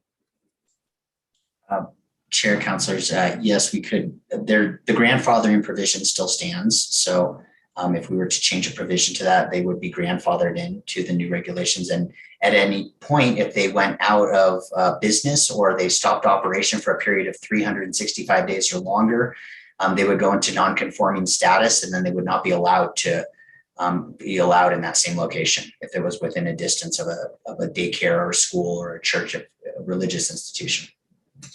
Okay, thank you so much, Noah, for that clarification. I thought that would be the case because I don't want to penalize somebody that's already currently operating. So with that being said, I think I see Jesse on the line. Jesse, can you begin to draft up an amendment for this ordinance for me to include within the, I think it's a 300-foot rule, and apply it to religious institutions. I think, as I mentioned in the city code, currently the way it works for liquor licenses, it's laid out as churches, but I think we're then limiting it to one type of denomination where we don't want to discriminate in that manner. And if we phrase it as religious institutions, then I think we're kind of covering all bases, unless there's a more appropriate term to be used. So with that, those are my comments on that. My other question was in regards to the entrances, the main entrances, and that's where we're going to be measuring the I think that's the 400-foot rule. Is that correct, Noah? Councilor Garcia, that's correct. Okay. The only concern I have about that is if a potential business then changes what would traditionally be a front entrance to maybe the back entrance to become their new front entrance to fall within that 400-foot rule. I mean, I think that's a loophole that we've got to consider. Looking at the map that you showed with, downtown Santa Fe, where businesses are more consolidated and compacted, that might be harder given back entrances are alleys, and I don't know if we would approve that. I honestly, I think that's a question for, would we approve that if somebody wanted what would traditionally be, let's for example, let's say we're downtown Santa Fe, and what would traditionally be a front entrance, street side, but they want to then modify their entrance, change their front entrance to be you enter the business through an alleyway to meet this 400-foot rule. Would we, in that instance, change what we designate a front entrance? Chair Romero Worth, Councilor Garcia, thank you for the question. So I think it's really important to, when we really got into the weeds about this entrance thing. I promise you we spent a couple hours on this whole entrance thing and tirelessly worked at it. And ultimately what it came down to is building codes, right? So the building code designates it for your certificate of compliance or your certificate of occupancy. And with your fire inspection, you have to designate a front entrance. So if somebody wanted to arbitrarily change their entrance and they came for a zoning verification, like, hey, look, I'm using my alleyway entrance, we would look back at where their primary entrance that was given to them to occupy that space is. And that's where staff would look at the 400 feet from that entrance. And if they want to change it, after they got their zoning verification, then that could be potentially a violation. But we could potentially work with the state to revoke their license if they started doing something along those lines. But I think when we would issue a zoning verification, we'd be looking from their primary entrance as designated by the building fire officials. Okay, that's good to know that there'll be that kind of historical context that'll be looked into in regards to this is where it traditionally was versus this is where it's being proposed now. Am I understanding that correctly? That's correct, Councilor. Thank you. Okay, awesome. And the only other thing I can think of in that scenario is if somebody was to, remodel and renovate and make a new entrance. And I think that just, again, gets us in the weeds. And I think should it prove to be challenging in the future, that's where we can always come back and modify and adjust this accordingly. With that being said, I've got no other questions, just the request that I've put forward to Jesse to begin to draft an amendment to include religious institutions in the 300-foot rule with schools and daycares. Thank you, Madam Chair. Thank you, Councilor. Councilor Rivera. Thank you, Madam Chair. No, I'm looking at the cannabis zoning bill signed for legal sufficiency. I think they're all, the ones that are in the packet are pretty much the same, but really wanted to discuss disposal of composting and agricultural waste in accordance with local and state waste disposal regulations. So what do we have as far as local waste disposal regulations, and has the state come up with anything yet for disposal of cannabis? Madam Chair, Councilor Rivera, thank you for the question also. So essentially what we've got is the state has not come up with disposal regulations that I'm aware of, but for the cannabis products for recreational cannabis and production. So I'm not sure what we, as a local municipality for solid waste, I think we have strict regulations about placement, locking of containers, sizing of containers, where it has to have access and whatnot. I'm not very familiar with what solid waste regulations are in place, but I can tell you from a land use perspective, when we're dealing with developments, how we work with solid waste. So I'm not sure if that answers your question, or if Andrea or Aaron have anything to add that I might not know about this subject. Here, Councilor Rivera, I believe that there is a process for waste. I think it is described in the rules, but I can't cite to it right now. I'm happy to look through it while you're still talking and get back to you. Yeah, what I'm looking at is on page 13 of the document that you guys signed, but it's in relation to abandonment. But really, I'm talking about just general everyday composting. Are they going to be able to sell compost on site? Is that part of the license and the land use regulations? Councilor Rivera, I don't think that we are contemplating selling on-site compost as a permitted use. I think we've established what type of cannabis uses would be permitted, and that includes a retail location. And I think we defined that under retail locations, and then under production, we defined the different levels of production. So I think that would be all that would be allowed. Anything past that, I think, would be a violation. If it's not permitted, then it isn't permitted.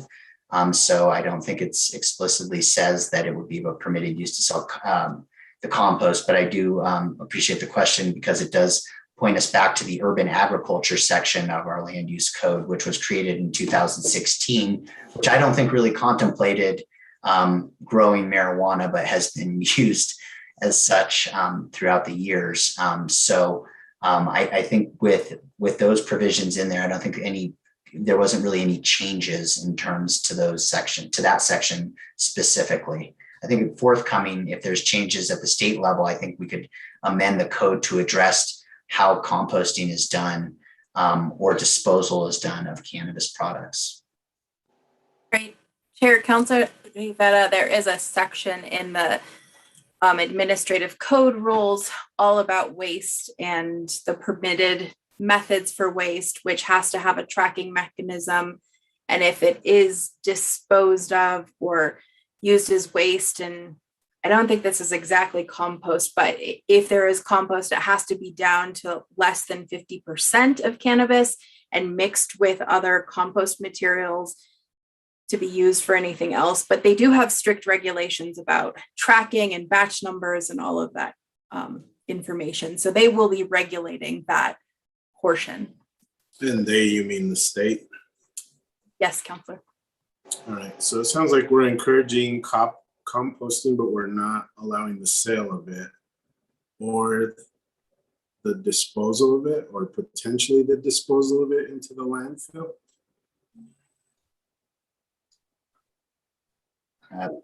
Chair, Councilor, I believe it has to be in accordance with the provisions of the New Mexico Administrative Code and regulated by the regulation department. So we probably are encouraging compost, and it is allowed under a certain disposal method, but they have to meet the requirements of the state for that type of disposal method. All right, and in that process, really disposables in general, who regulates that of what's going to the landfill? Is it the state as well?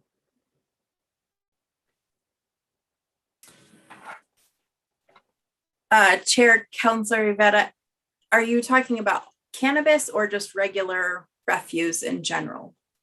Refuse that's generated from cannabis facilities. So that is regulated by the state, and there's different disposal methods. If it isn't composted and is under 50% non-cannabis material, then it has to be disposed of as if it was hazardous waste in accordance with hazardous waste laws. And not a land use question, but clearly our landfill is able to handle that, or is aware of what's coming down the road and are starting to prepare. Have we discussed any of that yet? Chair Romero Worth, Councilor Rivera, I do not actually know the answer to that question, if there's been a deep dive about cannabis disposal and what that looks like. Clearly they're not going to dispose of cannabis, but it's the byproducts or other things that may be a byproduct of growing it or whatever else. I'm not too familiar with cannabis, but that's the question. So thank you for the answer. The next question is on page 15. It says, it talks about safety and security. It says all cannabis establishments must comply with state law and regulations concerning safety and security, in addition to applicable provisions of SFCC 1987. So has the state established those safety and security regulations yet? Madam Chair, Councilors, Councilor Rivera, the state has not yet formalized those regulations as of now, I believe, right? Andrea, is that correct? Chair, Councilor, I believe that there are security regulations. So there is the New Mexico Administrative Code sections that they outline does have a licensing and procedures section. And so it does talk about, tracking mechanisms, requirements for security and surveillance. So there are standards that they have to meet in order to be operating a cannabis business. We're not necessarily regulating those. That is the state regulating them, but they do have provisions. I imagine they might also have more provisions coming out in the future, but so far they do have some. Here's a hypothetical. We have a lot of vacant land here off Airport Road, and if somebody wanted to put an outdoor facility and grow many plants, they would fence it off. Would they then be allowed to provide armed security within that fenced area?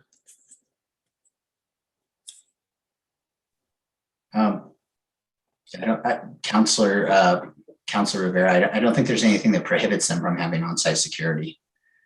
I think they would be allowed to have security. I think that, we have height limitations on fences. We don't really allow for barbed wire unless it's approved through a special circumstance. So I don't think there's anything. I don't know if I'm answering your question correctly. And Andrea may have more.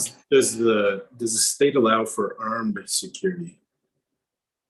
Chair, Councilor Rivera, there is a provision about security guards that they are permitted but not required, and that contract security guards must be licensed under the Private Investigations Act. It says security guards must comply with all laws related to firearms and other weapons. So I assume that act, which I have not looked at, allows for armed security officers, but they have to follow the regulations of that Private Investigations Act and other weapons or firearms related laws. Okay, and Noah, you talked about wiring. Would they be allowed or permitted to use razor wiring? Madam Chair, Councilor Rivera. So razor wire, barbed wire are prohibited through our city code. And there is a very unique exception to that, which is by granted permission of the Public Works Director, very buried in our land use code for some reason. Strange provision, not sure how it got there. So no, they wouldn't. And if it's a commercial cannabis establishment, it's allowed up to an 8-foot fence or wall because it's a non-residential use. So that would be what they'd be allowed. And if they wanted to put razor wire, barbed wire, they would need to get probably an exception from the Public Works Director, which I don't think I've ever seen done, but not to say it couldn't happen. And do you think that's an appropriate place for it, the Public Works Director, or should it be the Land Use Director? Madam Chair, Councilor Rivera, I don't have a real opinion about where it belongs, but I'm not even sure how it got there. So if that's where it is, then that seems fine. But if it belongs in land use, then that's okay too. I think based on stories I've heard from Colorado, it's going to become a question that arises here soon. So maybe something we need to think about. I asked the director of land use to look into the amount of greenhouse gases that may be produced from cannabis production, specifically indoor production. And I haven't seen him here tonight. I don't know if he passed on any information to you, Noah, or maybe you, Ms. Salazar. Madam Chair, Councilor Rivera, Director Kluk is in the attendees box, and hopefully he's listening, and Ms. Diaz can promote him so that he can answer that question, because I don't have anything from Director Kluk. I've promoted him. Okay, great. So he should be on here any second.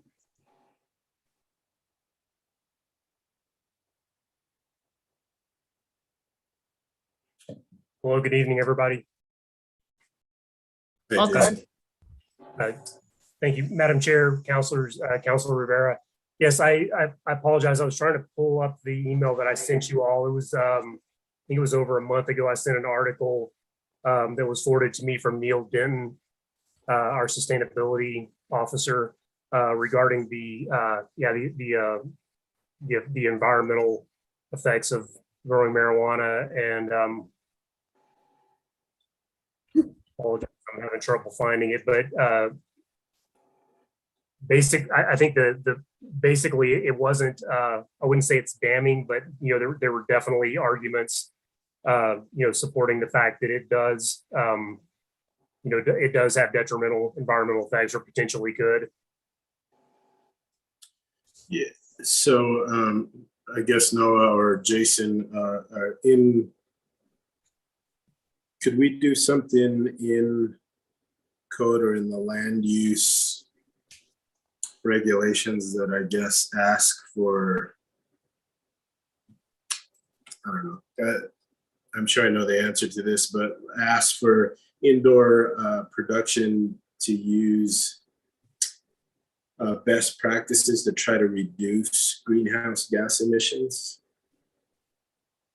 to the extent possible? Yes, Madam Chair, Councilors, Councilor Rivera. So they will have to abide by building code for ventilation and filtration, and we have included that in this legislative proposal for as a if they come in for a certificate of occupancy or compliance or a building permit, they will have to meet those standards. So I'm not sure if that really, I think there had to be more research. I don't think that necessarily answers your question or would necessarily be a solution for your concern, but it seems like it definitely is headed in the right direction as far as preventing odors.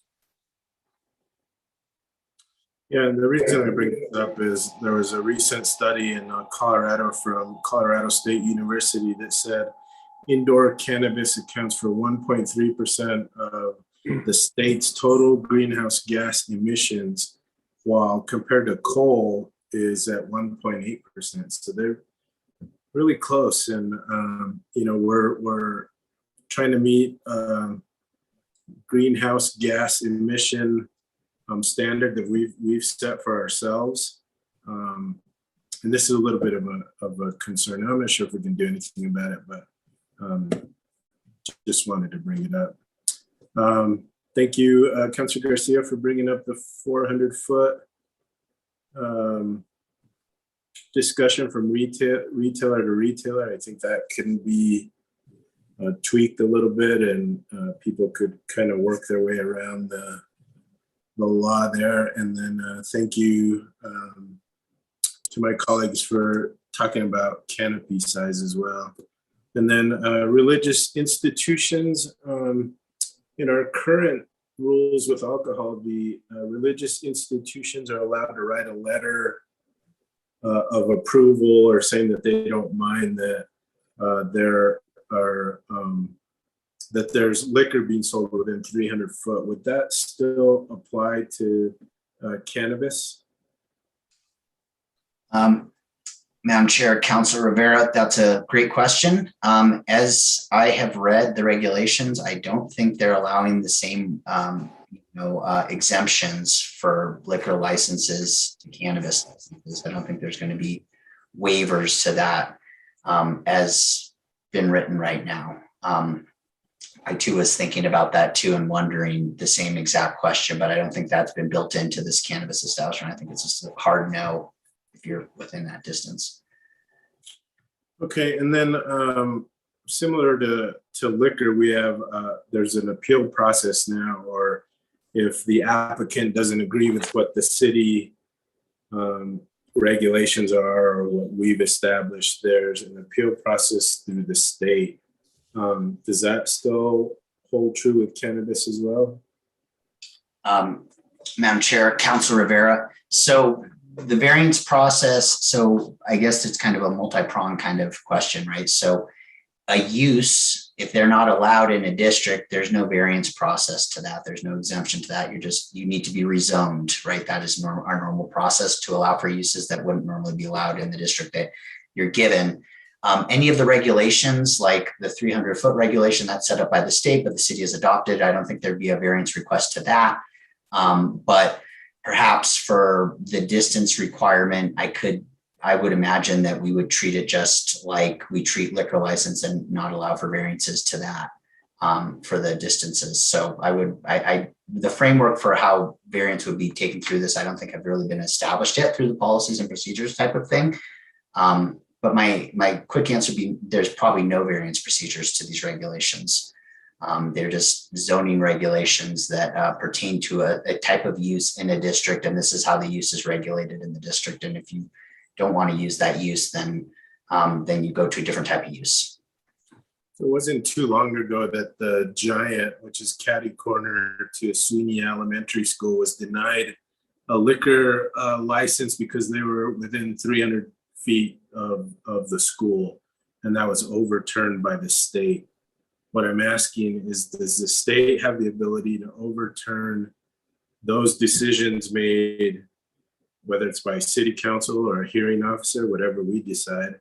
Do they have the ability to overturn that decision? Councilor Rivera, thank you. I would defer to our legal staff to answer the question.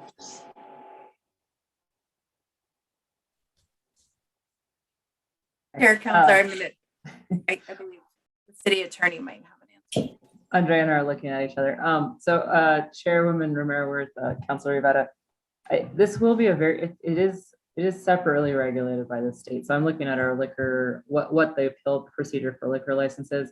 I don't think that it's going to be a different structure. So this is really based on land use rather than requesting a permit, which I think is often the situation when we have a hearing for liquor license.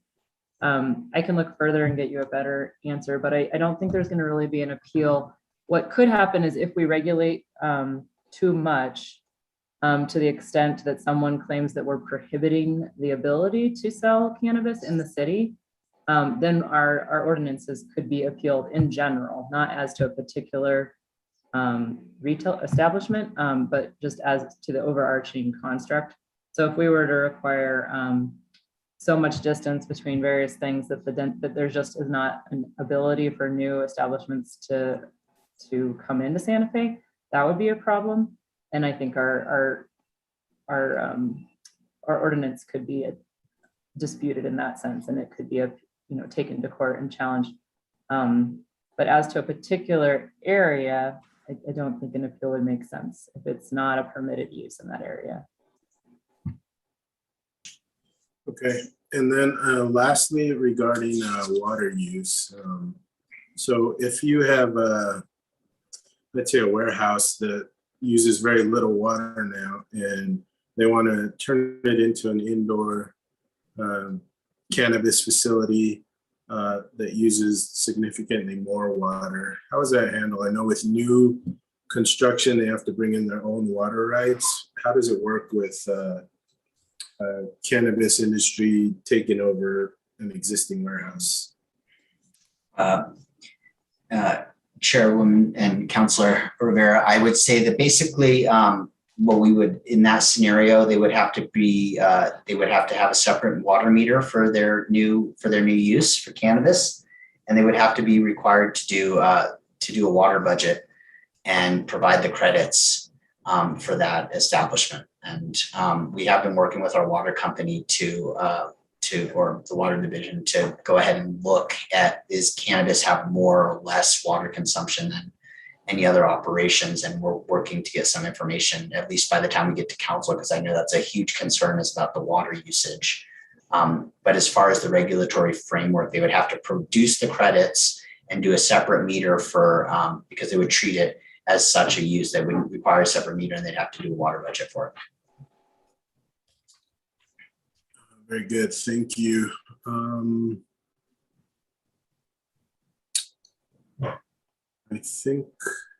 think that was it. Thank you, Madam Chair. Sorry, looking for my mute button. All right, I do have some questions, but I have a couple of counselors who have follow-ups. So Councilor Cassidy, I think your hand was up first. Thank you very much, Madam Chair. This is actually just a really quick question. Again, thinking about this density piece, because I know that's a place that we actually do have some leeway. Did we look at when you guys were considering with those heat maps and distances between retailers, did you take into consideration anywhere there a layer that would see where there are childcare centers or schools or other things that might restrict the locations of these potential retailers? Madam Chair, councilors, Councilor Cassett, thank you for the question.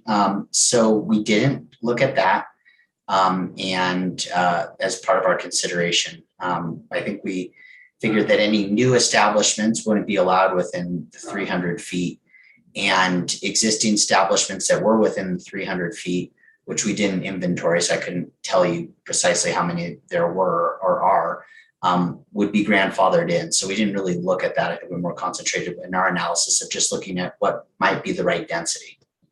Yeah, I think my question for that really has to do that if having a higher density between retailers combined with the other restrictions around density and how that might impact the ability for retailers to come in, would it be possible? I know that we have I believe that the person who was able to put that together is probably no longer a city employee, but is there an ability to put a layer on the GIS to take a look at that? Madam Chair, councilors, I think there definitely is an ability to do that. I think we have so just to clarify, Councilor Cassidy, you would want to see daycares, schools, and perhaps religious institutions on a map? Yes, please. That would be wonderful. Okay, we can definitely do that for the next meetings.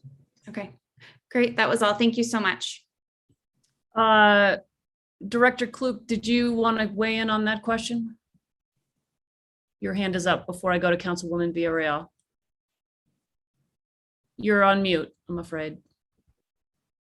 Apologize, sorry. No, thank you. I just wanted to note that I did resend that article. What's the cannabis footprint of, what's the carbon footprint of cannabis? Surprisingly high. That's the title of the article. That was sent out, I believe, right after that, the last quality of life meeting where we were on the same subject. Anyway, I just resent it for y'all. Okay, terrific. And I believe, yeah, so you all should be on that because it was the same group. Okay. I'm going to move forward. Thank you. Councilwoman Villarreal. Thank you, Madam Chair. Just to follow up to what Councilwoman Cassett was talking about, if we could map that, and the reason why I think it would be important for that religious institutions, I was trying to think, and I don't know, obviously where they're all located, but a lot of them are located in residential areas anyway, or close to. So I think by nature of where they're located, they would already not be in zoning areas that would be permitted. And I'd like to see that.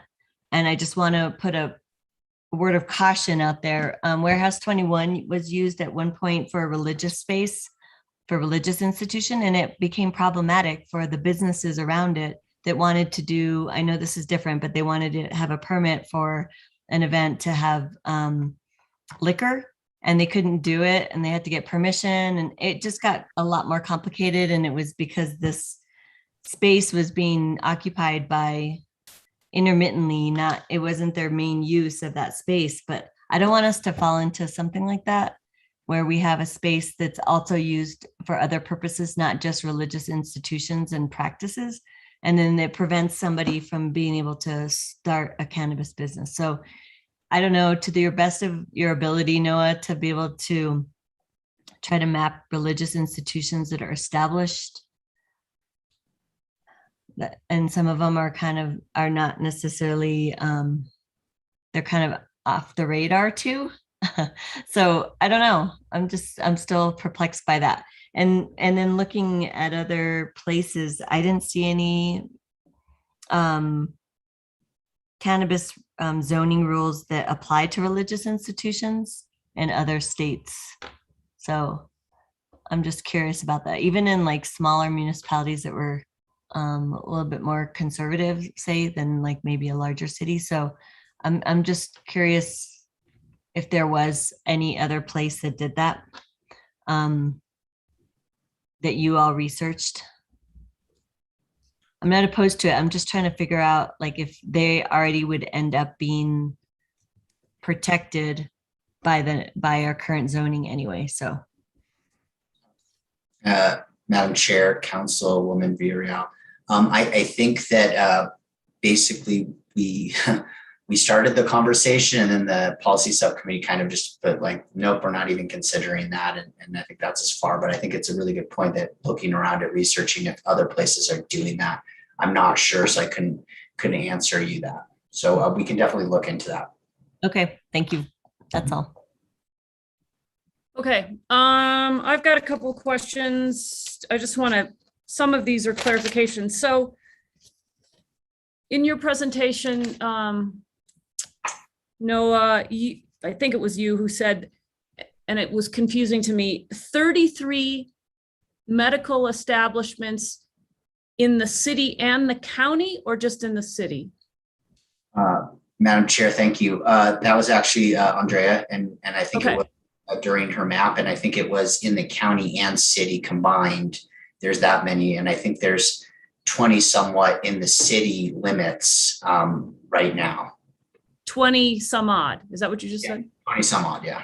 Okay. So about. All right, that's helpful. And then in terms of distances between retail, well, yeah, between retail establishments, I get.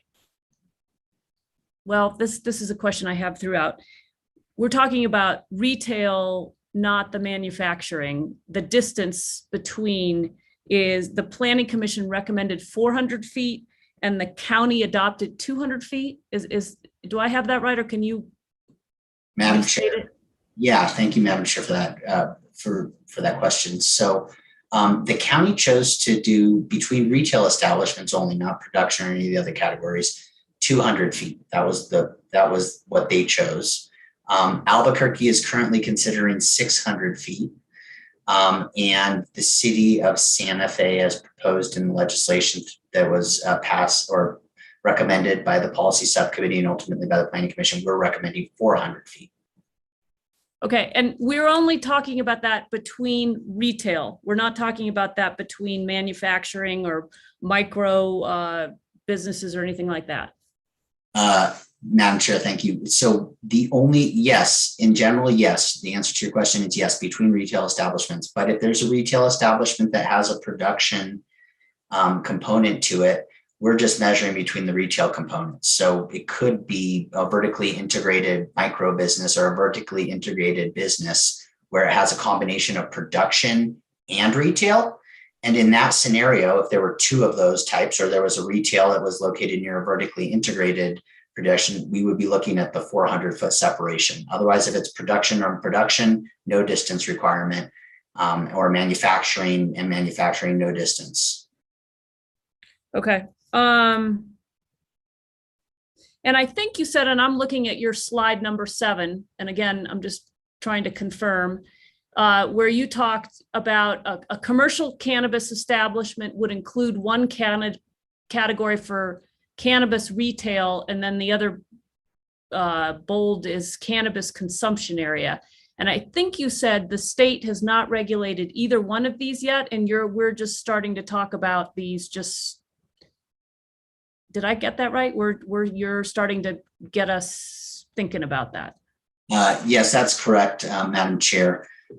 So the state hasn't developed the regulatory framework other than saying that local municipalities can establish density limitations between establishments of any cannabis establishment. And then the regulatory framework for cannabis consumption areas has not been developed yet either. So we haven't decided on that, but we have the policy subcommittee and the Planning Commission decided that they felt that it was okay for a cannabis retailer, that's only cannabis retail, right, to be allowed in the same districts that retail uses would be allowed in if they were listed in the permitted uses table as it's drafted. There's a category called retail establishments not listed elsewhere. And they went ahead and said, this is a retail use. This should align with our other retail uses in the districts that those are allowed in. And so that's why we're recommending these districts. And then the hours of operation and the density limitations were where the policy subcommittee honed in on those and decided what looked best. And they went consistent with what the county had done for hours of operation, and then came up with what they felt were the best distance regulations for retail locations. Okay, and I guess since the county has also looked at this, it is appropriate to be thinking about this now. I mean, there isn't an argument to be made that we should wait for the state before we dive in. And I suppose if there was something troubling or conflicting with the state, we just have to change it later. I don't know what that would be, but just curious. Chair Romero-Worth, can I speak to that one? Yes. I think we don't really even know. So I think I would think you might want to hold off on the consumption areas just because we don't even know what level of regulation will be imposed by the state. So you won't really know what you're allowing. No definitions have been passed or anything else. So right now there is not a category in which an applicant would fall should they seek to open right now, as compared with these other types of retail establishments. So I think that's why at least staff is at this point recommending that we prioritize the ones that we need to have in place before retail opens. Whereas the consumption areas, you have a little bit of more time if you want it. You don't have to use it, but we just don't even know what the state's going to put out yet. So I guess if you were to identify locations in which consumption were to be allowed, you just won't necessarily know what those other rules are going to be, and we can't regulate, general operations. We can do time, place, manner. So that would be my input on that. But you could start deciding land use rules as well now if you wanted to. Okay, so we're not right now looking at there's no recommendation about consumption areas, but we are, again, as we've discussed, talking about retailers based on where we currently allow retailers of other businesses. And I guess I'm sorry, go ahead. No, I was just confirming, sorry, Madam Chair. Okay, all right, I wasn't sure. And I think you said that we ultimately, unless I guess the state prohibits us, we ultimately can decide whether we want consumption areas or not down the road. So we could say we don't want consumption areas in the city of Santa Fe. Madam Chair, that is correct. Okay, I think that's important. The heat maps, can we get those? I mean, I know you said, and because of the short-term rental legislation, I've certainly worked with the GIS thing and looking at ranges of various sizes and seeing what impact that has. And it's very instructive in terms of understanding the impact of the policy or the rule that we would be enacting. Is it possible just to give us, maybe while we wait for whatever you have to do to give access to the GIS system itself, but is it possible to get just like hard copies of some of those slides that you showed us? Or is that really not technologically something that can happen? Or is it just also like, I don't know, cumbersome? Madam Chair, I think it actually won't be very helpful if we try to print these heat maps because it gets blurred. We've actually created PDFs and it just did not work. Okay. On them, so yeah, and I think the other issue too is that it's when you pull out, you can't really see where. I mean, you could sort of see. You can't see the street level detail as well. You can see general area, but and then I had. Chair Romero-Worth. Yes. You might be able to do some screenshots to show you some areas before you get access. So not printing them out, but sending them via email. That might be helpful. I had something else on those. Oh, I know. So you showed us one with the existing medical cannabis operations. And when you looked at the different distances between those, is the 400-foot distance going to mean that any of those currently operating would not be able to operate? And is there like a shorter distance that would preserve all those that are already there? Madam Chair, I think that again, this has to do with the legal nonconformity issue. I think that if they were existing prior to the date of adoption, the state says we cannot make them relocate and we cannot put them out of business. I do think that the one exemption for that would be that if the city adopts land use regulations in terms of permitted uses in zoning districts, and one of these medicinal, like apothecaries, for example, like an apothecary exists in a zoning district that allows for apothecaries, but it won't allow in the new zoning ordinances for recreational, then we wouldn't issue them a zoning verification. They would have to continue to operate as an apothecary. So I think there's the legal nonconforming status thing that I'm getting at, is basically that they would be allowed to keep operating and we could not make them relocate. Okay, but I guess the thing is that they can operate now medical, but they might not be able to operate as recreational under new rules if they violate the distance, unless, I think what you're telling me is they'd just be grandfathered in as legally non-conforming. Correct. City Attorney Sherry. Chair Romero-Worth, I think we're going to have a bit of a huddle on that specific issue tomorrow. I think the one that Noah described is a little more clean cut, right? It's not a permitted use in a different area of the city. If it was apothecary in an area that we're not even zoning for that use.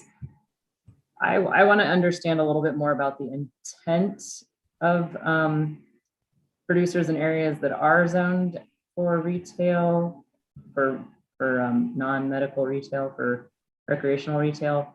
I'm a little bit unclear on the intent, just based on some conversations that just happened tonight.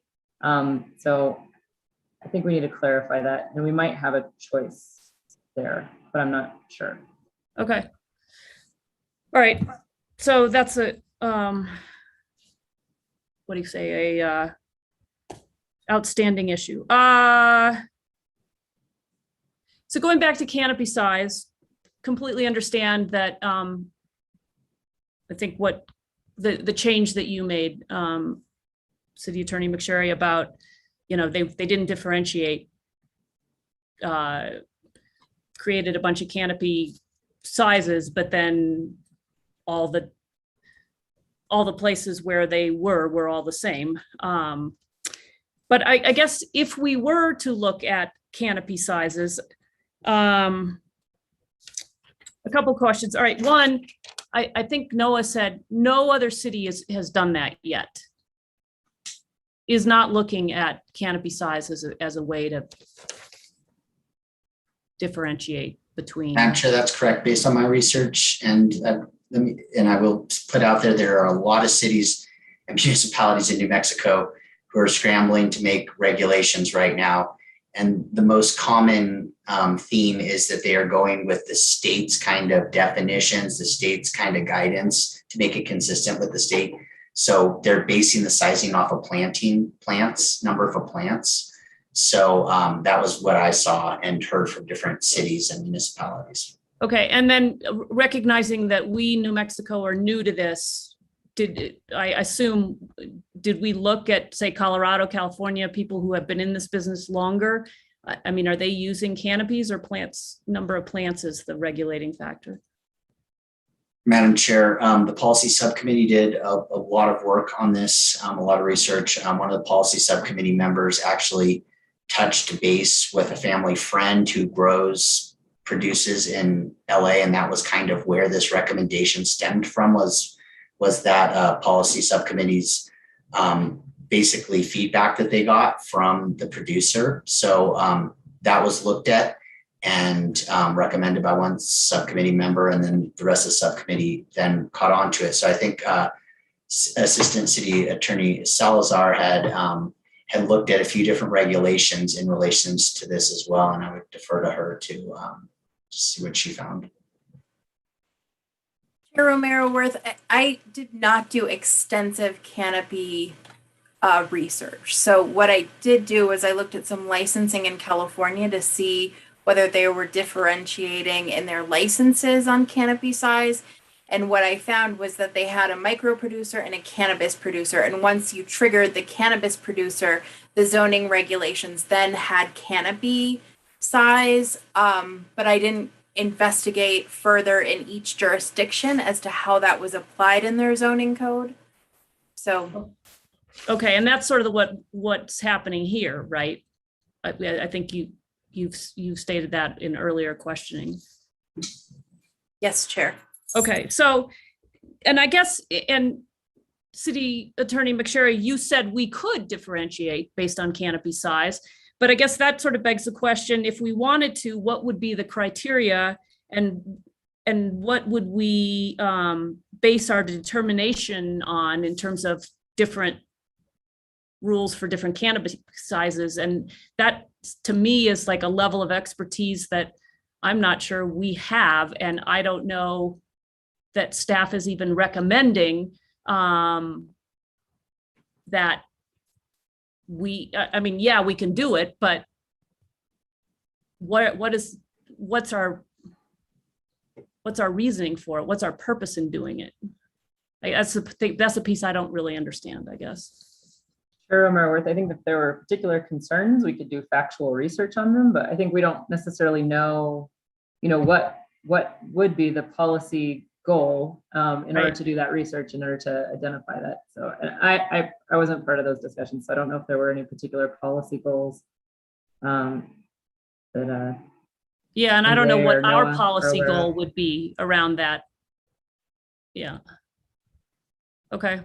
Madam Chair, I'm not necessarily sure that there was necessarily thought about policy goals other than trying to regulate the size, right? Just like, just the size was the goal, I think, really in this, because you could grow the different levels of licenses for producers, give you a number of plants, but that could be spread out over a very large distance. And I think the goal of this was to say, look, you got this much space.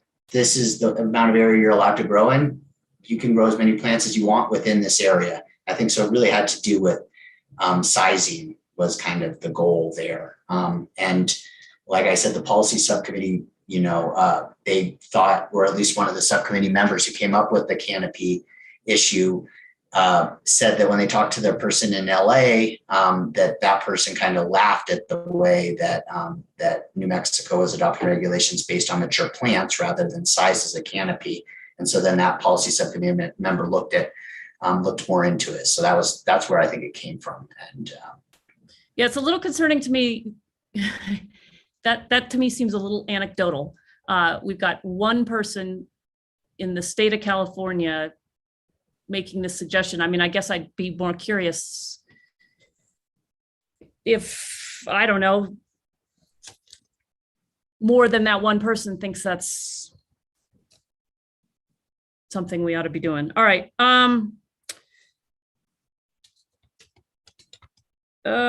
Let's see, up to religious institutions. So with our liquor laws, do we talk about religious institutions or churches? I can't remember. I'm sure. I think it's religious institutions. Yeah. No, churches. No, I looked, it's churches, and it's not a defined term in our code, which is kind of interesting. I was a little surprised about that. So I did look into that, and it's for waivers. So I've been looking at that a little bit while we've been talking. So if you want to sell within 300 feet of a church or school, then you can seek a waiver from the general prohibition. Right now, that's not a construct being suggested here. And in that area of the law, you could seek the waiver, and if you don't get the waiver, you could do an appeal. So that's not the construct being proposed. It would just be a density restriction, point blank. Okay, I'm And not that sure. also would be for consumption generally, right? So for consumption of liquor during an event. And so that would also, maybe that would be the type of thing we'd look at if we start looking at consumption areas.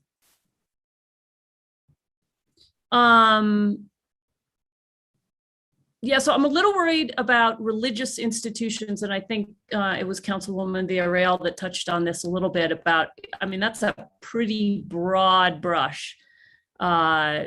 And we may not have any idea what the implications of that are. Churches, you know, I think we know a church, and,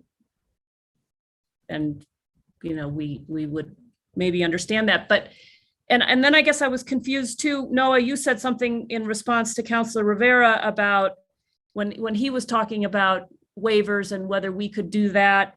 And you said something about it's a hard no on the distance to a religious institution. And I didn't quite understand. If you can maybe go back and talk about that a little more.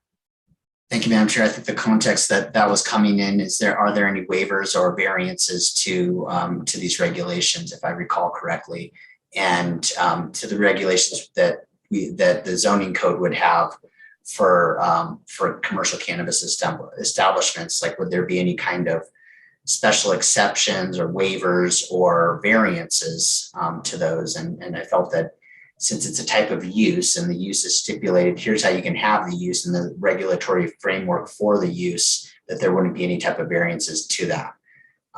Variances wouldn't be permitted or heard to that, especially with the distance regulation that the state's putting in place.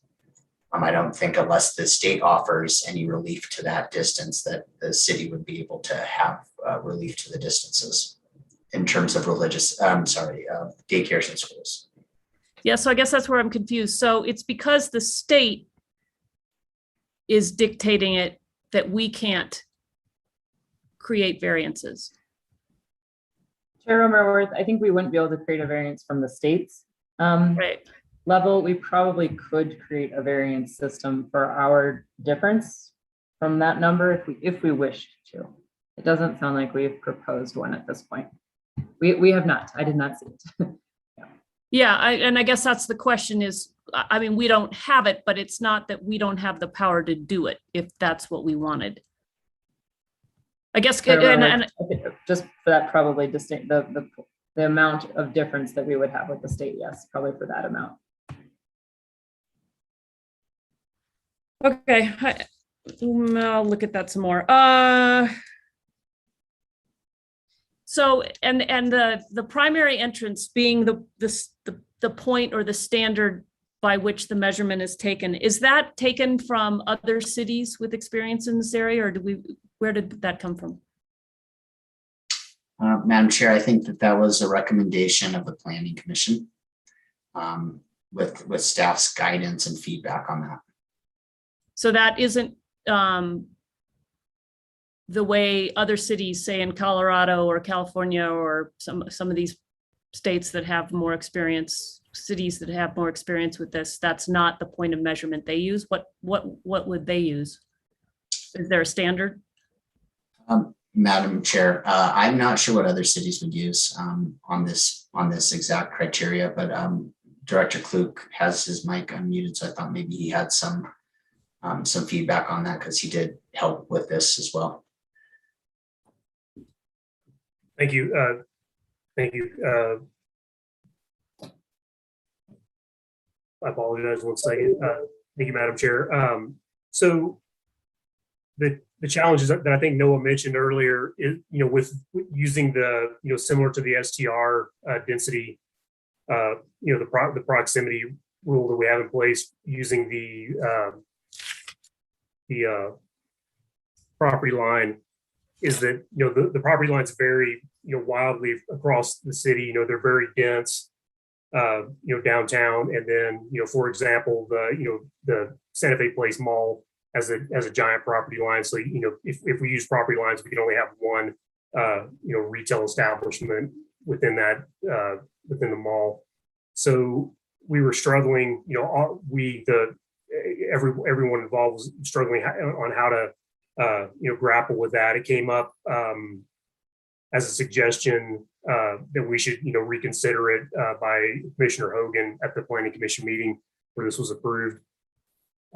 And so we were, I think to your point, we may want to research that further, but the reasonable solution, I think one reasonable solution that we came up with was to use the establishment entrance, because that, that is the entrance to the, to the accessing the activity.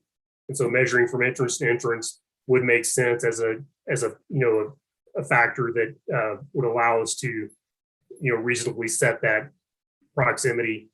How we actually measure it, I agree, I know we were talking about this earlier in this meeting, how we actually determine that is, still, hopefully it can be a policy decision, but we are working with GIS to, fine tune how that's actually measured. Hopefully it will be from the center point of my understanding and how I think it could, reasonably be accomplished is from the center point of the main entrance, as Councilor Cassett mentioned earlier, in a 200 foot, 300 foot, 400 foot diameter, whatever's decided for that proximity to the other, center of the main entrance. And that would have to be established by going out to the site, to both locations, and being able to determine a measurement, possibly in the interior, for example, in the interior of a mall or the interior of like Plaza Mercado, for example, actually determining that point in space and then determining the other point in space and then measuring it in GIS. I think that's the only fair and accurate way that it could be done. So it would involve probably a two-step process where we actually determine that point in space physically and then transpose it into GIS and then take the measurement and determine if it's 400 feet or less.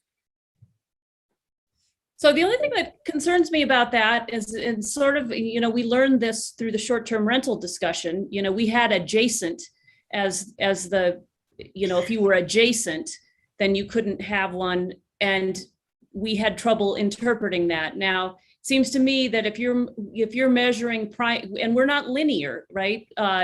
This wouldn't be a linear measurement. It's not really simple to go from the door to one place to the door to the other. I mean, you could take various paths and probably come up with different measurements, therefore different interpretations about whether you're, far enough apart or not. And so I wonder, did the subcommittee or the planning commission look at what we did with short-term rentals where we're looking at a radius, right?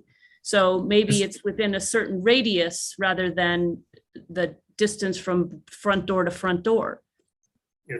Thank you, Madam Chair. So in the STR ordinance, it's actually a property offset. It's not a radius. So it's a 200 foot offset, 50 foot offset from the property line, however that's configured. In this scenario, I think the only way that it would work is to use a diameter from entrance to entrance. Yes, we could run a tape along the shortest path of access, but I think that would, to Councilor Cassett's point, I think that would be, it would be difficult and it would be, ripe for people to, contest that. So I think it would need to reside in GIS, and it would need to be a diameter measurement or a linear, in essence, a diameter, but a straight line from entrance to entrance. Yeah, I don't know. I'd like to know what other cities and states that have more experience have done. This concerns me a little bit. It is unresolved. Yeah. Okay. So Councilor Rivera's questions about fences and razor wire and I mean, it's also a little bit concerning to me whether that's what we have, if this is going to now become something that needs to happen. Do we want to outright prohibit it or outright allow it and regulate it, or provide some sort of parameters around how much razor wire, how little, how high, how dense? I guess that's another outstanding question. And I would look to, again, the experience of other places, other cities and states with more experience in this area. or is it, you know, are we comfortable with, it's an outstanding question for me. Are we out, what are the pros and cons of letting that be the public works director's discretion or the land use director's discretion? Should we put some parameters on whether we want it or don't want it?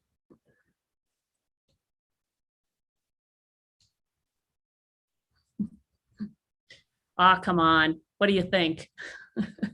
Well, if I may, Madam Chair, so since I'm unfamiliar with the ordinance that Noah's mentioning, he has, you know, much more insight into that than I do. But I agree that it sounds like it's an oddity, and I don't know where it came from for the, you know, the Public Works Director to make that approval. It seems like it should reside in the Land Use Department, and it seems like we may want to reconsider that section of the code with this with this proposed legislation.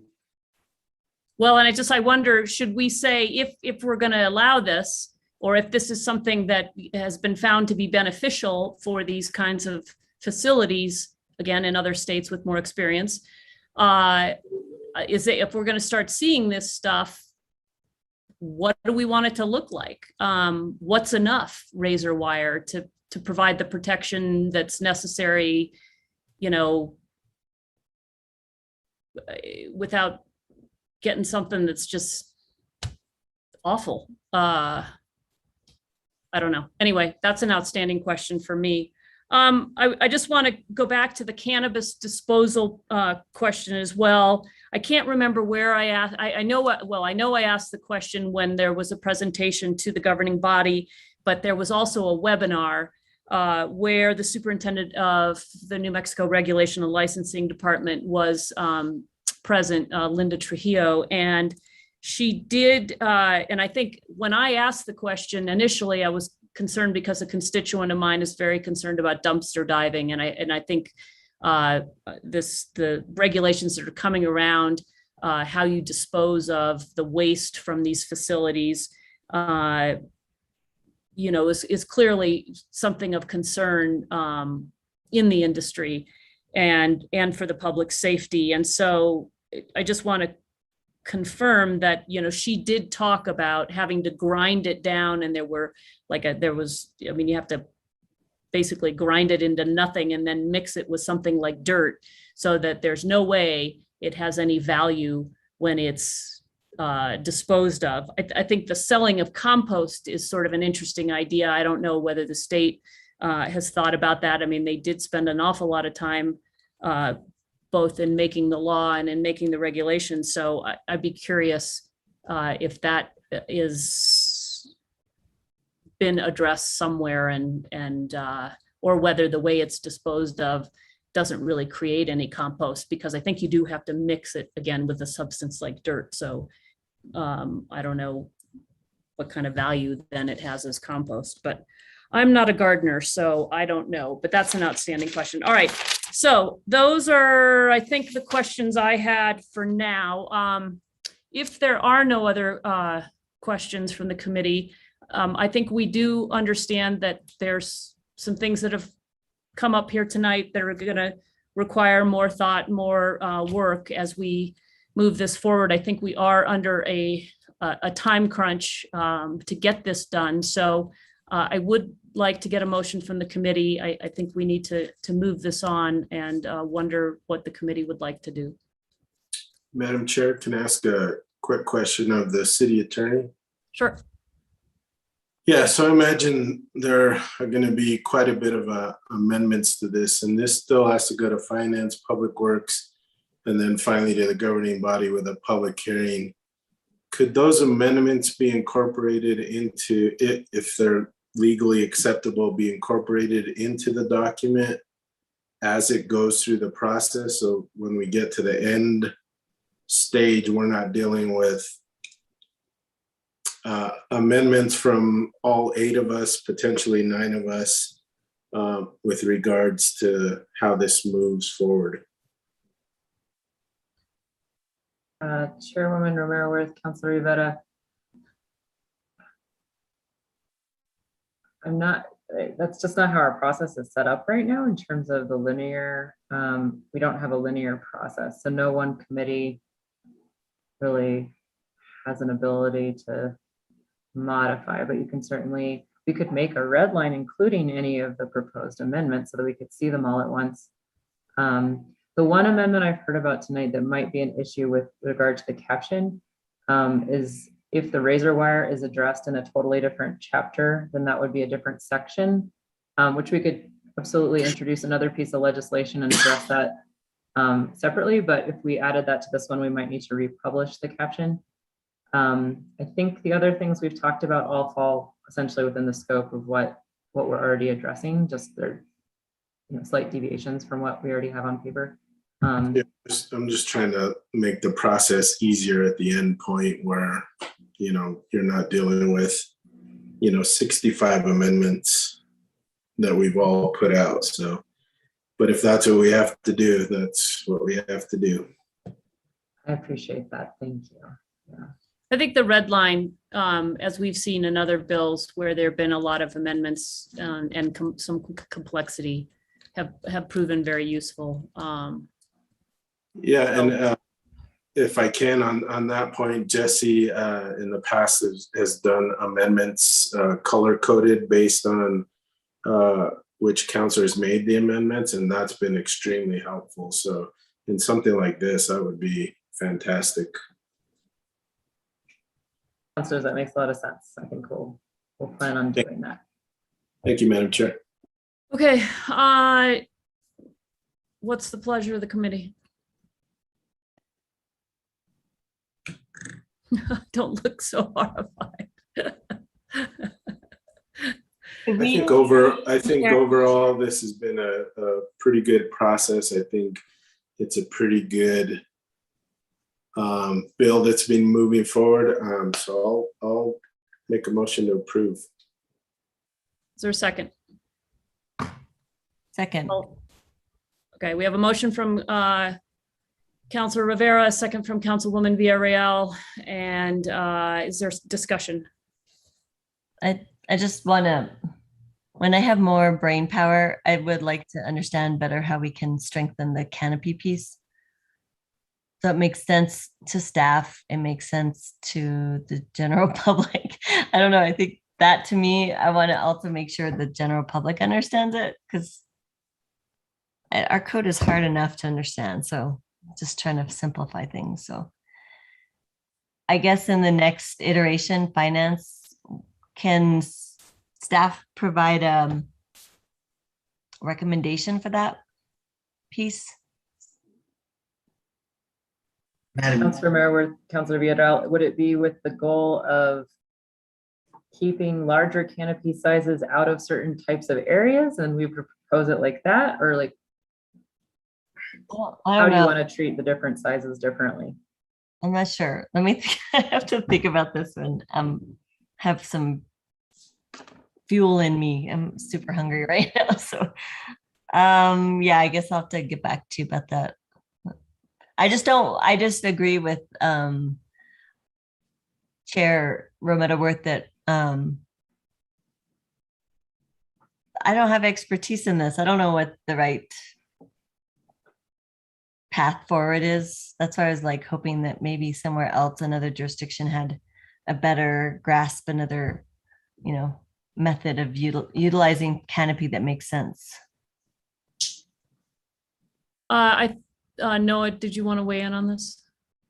Thank you, Madam Chair. I hear Councilwoman Villarreal's kind of question and almost suggestion. This, as we've had this conversation tonight, I wasn't sure exactly what the motion would look like with a bunch of amendments, and so providing clarity to staff would be super helpful because, but we could produce. There was a legislation that was included in the packet as an attachment to the cover memo that showed with canopy sizes in it, and it had a canopy definition, canopy area definition, and that was what the Planning Commission, and if the committee chooses, we could put that back in and amend the table, or but we do have that ready to go, but I'm kind of having a hard time by Finance Committee. Would we like to see the same legislation in its current form as proposed tonight, with all these questions like best practices to reduce greenhouse gases, religious institutions, and then the canopy piece?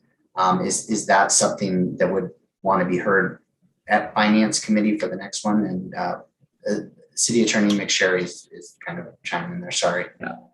Chair O'Mara-Worth, Noah, I think we'll follow our normal practice, which is if councilors want to introduce amendments. So Councilor Garcia has asked us to draft an amendment for him, so we'll prepare that for his review. I have to sign on legal sufficiency for the amendments as well. So just adding back things that were in the prior version doesn't work, because that just adds words without a policy associated with them. So if someone would like to designate what we do with canopy size, then we could make that a proposed amendment. So if anyone else has very specific amendments, we will absolutely, Jesse and I will work with them to get those drafted in consultation with the other subject matter staff. I agree with that. Canopy is a little bit a different beast. The other ones seem a little bit easier in terms of, I wouldn't know what to provide for you all as an amendment. No. Okay. Anything else? Yeah, I'm just waiting for Councilwoman Villarreal. Anything else? Otherwise, I'm going to Councilwoman Cassett. All right, Councilwoman Cassett. Thank you, Madam Chair. Was this canopy piece, was it discussed with anybody at the state as to why? Because from all this discussion, my understanding is that in California, Colorado, sounds like canopy size was baked into their state legislation. And that's why the local municipalities, counties included that in there. Was there a discussion that occurred with people at the state as to why they did not consider canopy size for, it was just how they developed their licensing? You know? Madam Chair, Councilor Cassett, there was conversations there was conversations from policy subcommittee members who said they talked to somebody at the state about canopy definitions. We asked for that to be put into the form of paper that shows, like, we could see an email saying, yes, this is what you said that you heard from that person, or no, you didn't hear that. And that was never produced. So the short answer is, I personally did not have any conversations with the state. I think that Andrea reached out to the state about some different things. I don't know if this was particularly discussed at the state level or with the state representatives, Andrea. All right, Chairwoman, Councilor. No, so we did not address canopy. I know that a subcommittee member did reach out to talk about canopy, and I think the designation was we're regulating plants on the licensing level, but zoning could be tied to canopy. One thing that's important to note is that they did have a canopy definition in their administrative code rules, but in the end, when they finalized those rules, they removed all mention of canopy. So that is something that was completely taken out. Our definition that we incorporated that could be used was the previous definition as defined by the state when they had it in their definitions. We could do some research and look into different jurisdictions. You know, the RLD website for adult cannabis usage does have a lot of different zoning codes and regulations in it. And so we could peruse that to look at canopy definitions and see how those things differ.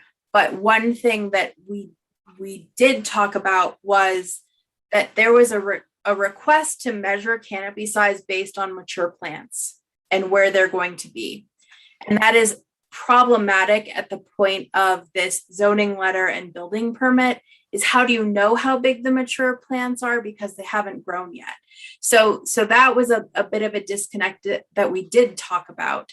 And I think what we kind of had a consensus is the growing area, measuring out that canopy size could be very important, because canopy size is a totally different structure, as everyone's talked about. You know, it could be 5 different stories of growing racks. It could be an entire flat area of growing. So measuring canopy as to growing area might make more sense than as to immature versus mature plants. But how do you define that so that it's easy and applicable for our land use staff to issue a permit and a letter? And how do we also enforce that later down the line if we get too specific with a canopy designation? So those were the balancing act that we played when we were discussing this and trying to figure out how to implement it. Councilwoman Cassett, are you still? Yeah, questions? I'm not sure. I'm processing. Okay, I guess I'll continue to process. I know how to reach y'all, so don't worry, I'll send emails and see you in finance. Thank you. Okay, if there are no other, there's no other conversation questions, are we not seeing anybody waving, raising a hand? So if we could get a vote on the motion. Councilor Rivera, Yes. Councilor Garcia, Abstain. Councilwoman Cassett, Yes.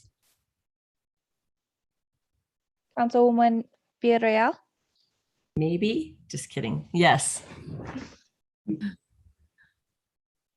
Chair Councilwoman Romero Worth. Yes. Motion All right. passes. Thank you, everyone. Thanks for being here, staff, and for all the questions and conversation. Very interesting.